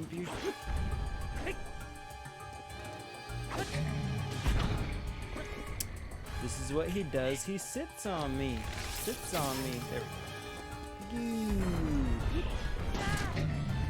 Bye-bye, Hinox. Hope you enjoyed being part of the stream. Nice. Exploding Hinox. Or... Oh, is he exploding there? What are they doing? Dematerializing? I'm not sure. Again, Nintendo internally... Wait, the hardest of the three. Okay, yes, yes. That's what I thought. Being the eldest... I mean, he was, honestly, I guess he wasn't that hard, but I'm also very well equipped. My character is very well equipped. Okay, let's save. Let's do a quick review. Daruk's protection is now ready to roll. Oh, thanks, Garut. Oh, thank you so much. Yeah, let's do a quick review. I'm not going to delete anything right now. We'll make those this hard decisions later or at the beginning of the next stream. But look, we got a little cooked piece of chicken flying out of the defeated Hinox, out of his little puff of purple smoke flame that he creates when he passes from this plane of existence to the next. I'm not sure exactly what's happening. Do they die? Do they become little creatures like in like, are they corrupted tiny little critters like in Sonic the Hedgehog? And then they're turning back into some... Well, they don't, you don't see them convert into their tiny little critter mode. So I think I'm obliterating them. I'm obliterating these creatures. I've decided that they do not deserve to exist. I'm obliterating them. They're going to be gone. This shot actually would be cool if that chicken on the bottom right side of the frame was like a little bit higher up in the frame and maybe a little bit larger. To really emphasize that could have been cool, because it would have been fun to see like a chicken, a fully cooked chicken or bird of some kind flying out of that puff. That could have been fun. Probably the Sonic thing. Yeah, they're turning into little tiny critters and they're going back to being playful, little happy. It's like I'm making... through my destruction, I am actually creating a much more happy, habitable environment in Hyrule, I want to say.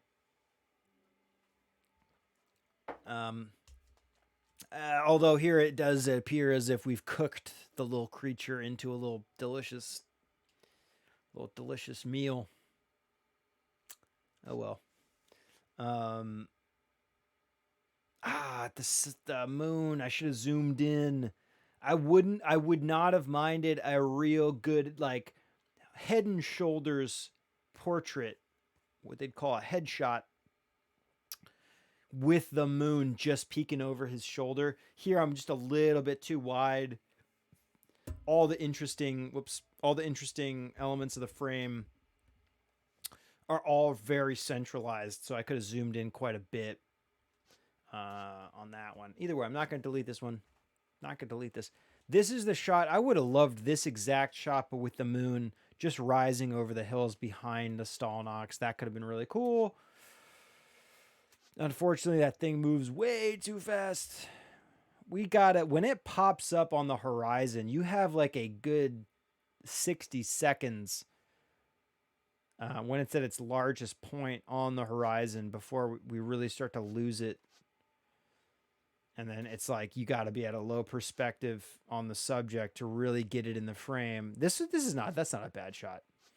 Anyway, but this one could have been cool. We have a little bit more of a landscape behind him, but he's still elevated above the horizon line, emphasizing the Stalnox size, which is what we want.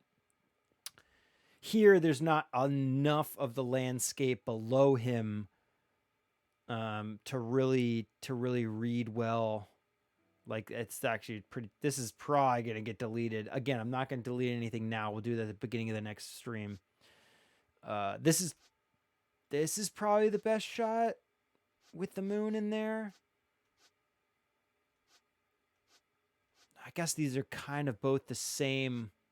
I'm not a big fan of that log that he's holding. Those don't read very. I mean, I know what it is, but it doesn't really look like a weapon. And it doesn't really look like a tree trunk, at least from that angle. Yeah, I don't think any of those came out really perfect with the moon in there, but at least we got it. I like that it matches his eye. Kind of feels like the balance for the blue pop of his eye color a little bit in the frame. I think this shot's the best. Although the moon is out of focus, which is not ideal. I wish the moon would hold its focus, or at least a little bit more of its shape and its texture, but whatever. Like, if it's going to be out of focus like that, it's almost better if it is a little sliver, so that it reads as the moon better than this barely full circle full moon. Those are okay.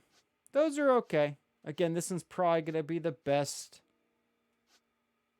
I want to say I like his pose. I don't know. This one's pretty cool too. Either way, we got those. This one, the moon's a little bit too low on the horizon.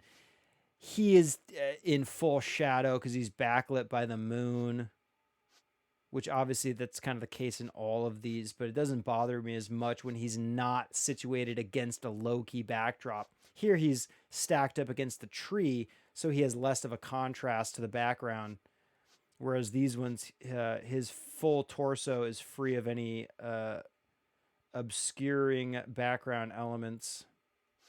So this one I'll definitely say we'll probably delete, but we'll keep it for now. Keep it for now for talking points during the next beginning of the stream. We did get a decent overlooking the background sunset shot here. It's okay. That's okay. A little starburst behind him as he barreled down towards us from his little resting nest on top of that tiny little mound in the center of this area. Unclear if they positioned those ribcage bones to surround their little area, or if they picked the area within that rib cage to rest. Nobody knows. Interesting point.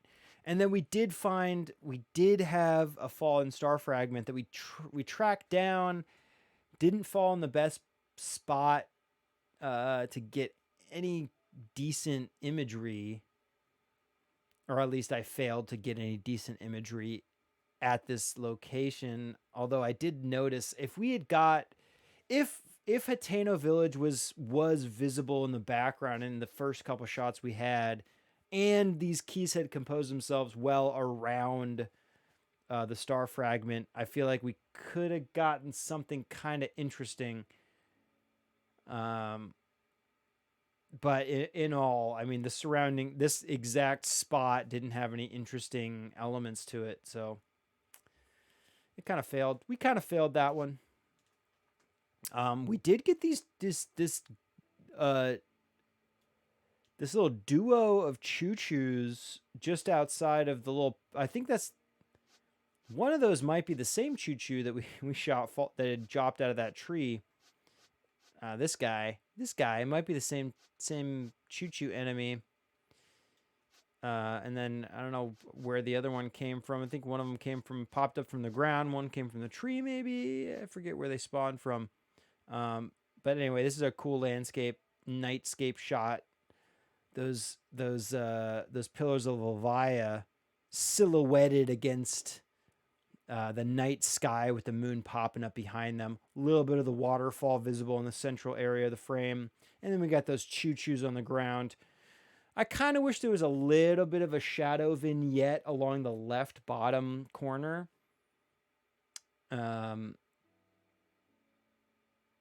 Just a bit of a shadow just cut right across that corner because there's like nothing really that interesting. I guess I like the texture of the grass. That kind of speaks to the texture of the overall foreground area. And so that's okay, I guess, but it could still have a slight vignette across the bottom leftish side or just the bottom portion of the frame. I don't know, that would have made it feel a little bit better maybe. It's okay though. I do like that shot. It's not bad. The way the two choo-choos are stacked up is not the best. Like, I probably would have preferred them separated a little bit. I think because they are looking in opposite directions. One is looking almost straight at the camera. The one further back is looking almost straight at the camera. And the one closer to camera is actually looking a little bit more to camera left.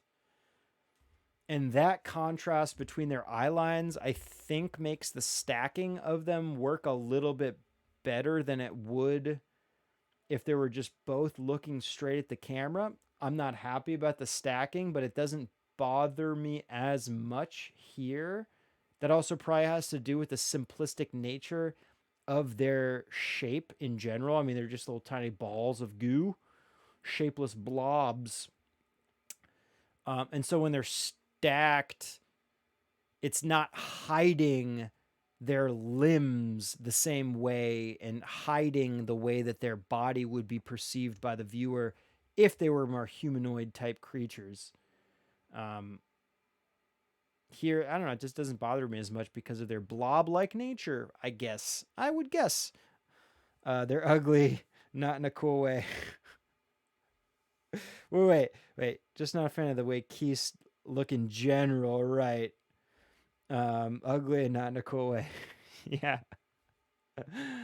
Yeah, their eyeball, again, reminds me of the eyeball that pops out of the guy's shoulder, the police commissioner's shoulder in Resident Evil 2.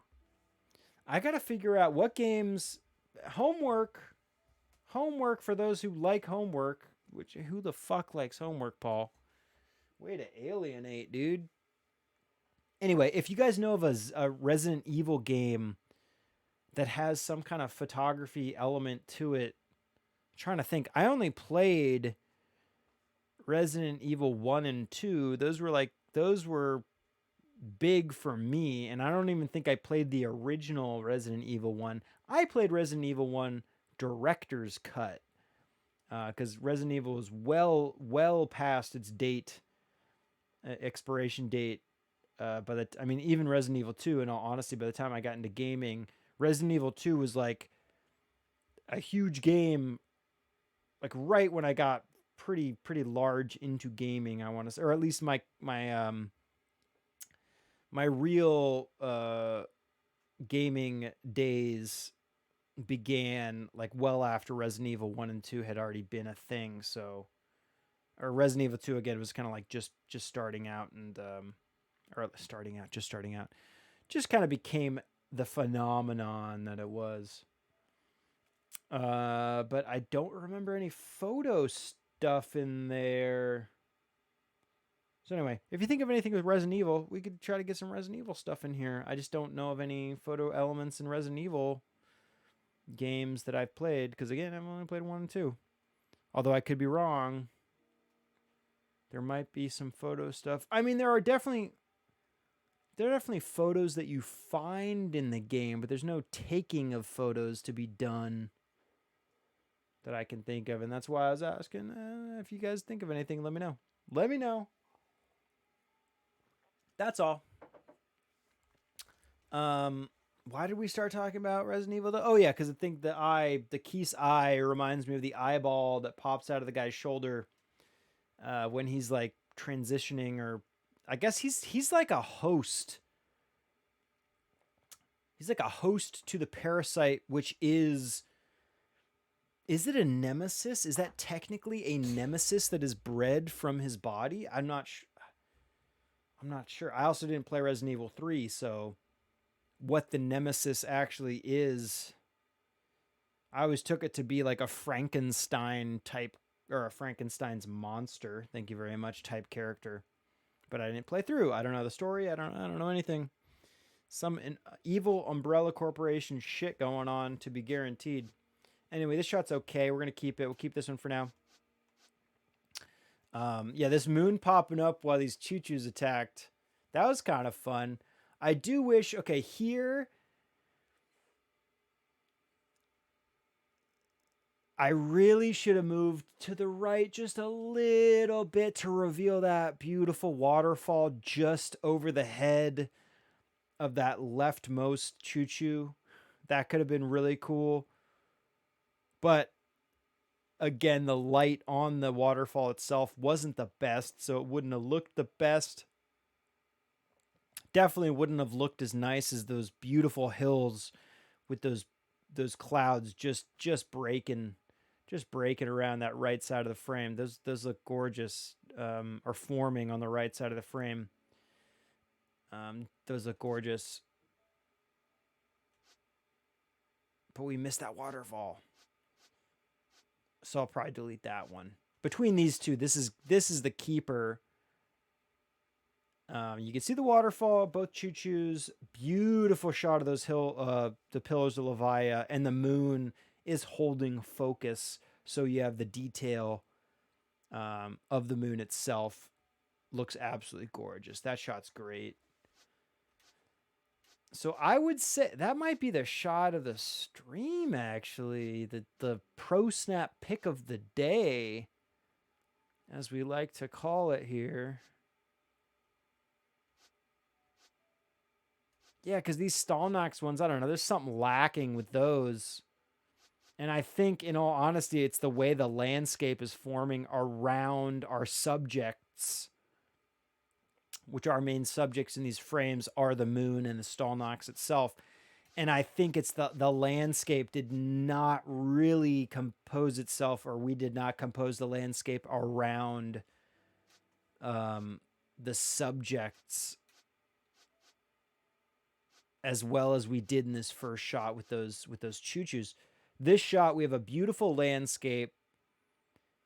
The Chuchus look pretty cool. Their position in the frame is okay. The fact that they're stacked, again, doesn't really bug me.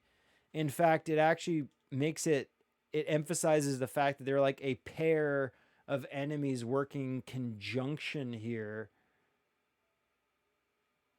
Again, more because you don't need to see all their limbs to know what's going on.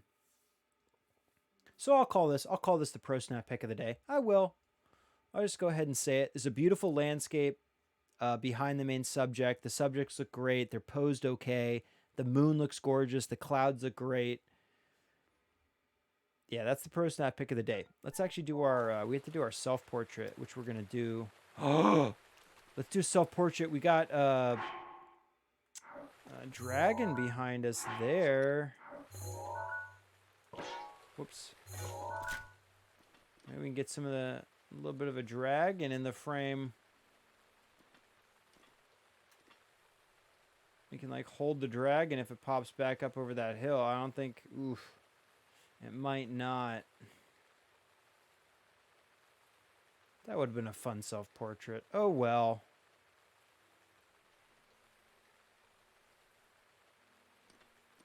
Oh, well. You gonna pop back up? No, it's not gonna pop back up. Which dragon was that? Let's take this. Okay, either way. What? Okay, so that's not gonna work. So let's do this. Nothing's gonna work here. Let's just do. We'll just do. Let's do a real close up. Oh, there's your. Hey. Oh, we got it. He popped back up. Wait. Okay, now we'll get a better one. Wait a second. Wait a second. There he is. Where's the other pose though? With the hand. Get the no the hand.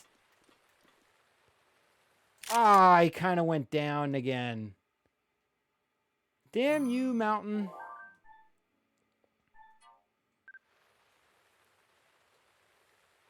Well, there he goes. Slinking away. Whatever. We got that, dude. That. But he popped out. He popped out from behind that mountain right when we were doing that close up. That was sweet. Okay. That might be the pro snap pick. I know it's not. Again, I don't really like the centralized nature of Link's area in the frame. But anyway, that's funny. Yeah, no, that's no. We're still gonna keep. We're gonna keep the moons over my Chuchu. Moons over my Chuchus as our daily shot. Shot of the stream. Pro snap pick of the day. Good stuff. Good stuff. And the Hinox with the moon. Get the Hinox with the moon, dude. Either way, yeah, definitely that guy. Definitely the Chuchus. Chuchus over moon over my Chuchus. Moon over my Pillars of Levia with Chuchus below the Pillars of Levia. Well, it's a working title. We're gonna work on that. But yeah, that's our pick of the day. Okay, let's save real quick. Saving so we don't fuck ourselves over. And yeah, that's about what we got there. That's it. Hope that was entertaining and fun and you know, reasonably non-offensive for y'all. Really appreciate everybody hanging out. Really appreciate you guys spending your time here. It means a lot. If you enjoyed that and you like photo-based stuff, obviously consider following the stream. Would really appreciate it. Tomorrow is Friday, so we're going to do Photography Friday in Fallout 76. If you are interested in seeing what we do there, check out the website we've been building for that game. Our ProSnap website. If you're interested in what we shoot in Fallout 76, check that out. It's pretty fun. And then obviously keep the YouTube in mind. Bees Knees stuff as is the norm. Thank you, Saltman, my man. Thank you, my crazy Saltman. Thank you. Let's do socials. Let's do our list. Let's do our social list. Did I do that right this time? Yeah, you have to do. Last time I did social and it didn't work. Gotta do the S. Socials. If you want to see previous streams that we've done, check out the YouTube. Most of the streams, if not all of them, will end up posted on YouTube. And what we're building when we do the streams is a nice explanation of what we like in this game in terms of the photography element to it. So the photography in Zelda Breath of the Wild, we'll have a whole nice all-encompassing video on the YouTube eventually. But for now, it's just been previous streams and some tidbits here and there. I don't think really it's really just been the streams, the past streams. Instagram has been traditionally where we only post real life photo stuff that we do. We have real photo shoots that we get on the stream, we take on the stream, and those will end up on Instagram. But we've also posted some game stuff, and there'll be more game-related photography stuff as time goes on. Twitter has just been generally where we're posting alerts when we go live here, so obviously follow that if you want to have a different type of alert. Although the best way to alert yourself to going live, or us doing this, just follow the stream and turn on notifications, and that's a better way. But Twitter is a good way to find out when we're going live, and there will probably be some more stuff on Twitter eventually as well. If you want to support the stream in a different way than just following and subscribing, which is very, very helpful, Patreon's a great place to go. We'll have a lot more stuff on Patreon eventually, exclusive type things for people on there. But for now, it's pretty limited, but we're working on it. Anyway, I really appreciate everybody's time. Really appreciate y'all hanging out here. I hope you enjoy the rest of your evening. I will always urge you to love yourself, love others, and love life. And I'll see y'all tomorrow. We're going to do Photo Friday in Fallout tomorrow evening around 7:30 p.m. Pacific time. So check that out if you are available and willing and able and you like photography stuff. Obviously, let me know if you got any suggestions or comments or games you want to see me play. I'm always happy to take suggestions for pretty much anything. If you have ideas for images you would like to see in whatever game we play, I love to hear about that kind of stuff. And a good place to share all of that is Discord. We have a really awesome group of people on the Discord. And we have a great little photography section if you want to share your in-game photography stuff. I think that's a great thing to use the Discord for, is sharing your in-game photography. I will appreciate it. I will definitely appreciate it because I love photography and I love gaming. Combine those two things, you get photography. And we have a whole photography section on the Discord, and I've seen some pretty amazing stuff coming from people sharing what they've accomplished in game. So obviously check that out if you are interested. Again, thank you all. Appreciate you all. Love you all. Reminding you all to love yourself, love others, love life. Don't lose your dinosaur. And I'll see everybody tomorrow for Photography Friday. If I don't see you tomorrow, just enjoy your weekend. Relax. Have some fun. Take it easy. If you're working, take a minute and relax anyway. Relaxation is a state of mind, not a physical. You can be physically strained, but yet mentally relaxed. Okay, there is a balance there. It's difficult to achieve, but it is up to the individual to do so. And I'm encouraging you to try. Relax your state of mind. Relax your state of being, but get your shit done. You can do that. So if you're working this weekend, that's your homework. Do that. If you're not working this weekend, you definitely should relax and take it easy. Relax yourself. Enjoy yourself. Do something fun. Do something creative. Go out there and shoot some photos. If you want something that's going to completely take you out of the world that you've been in, just grab a camera and go walk around and take some pictures. That's one thing I really try to encourage on my stream. Take photos.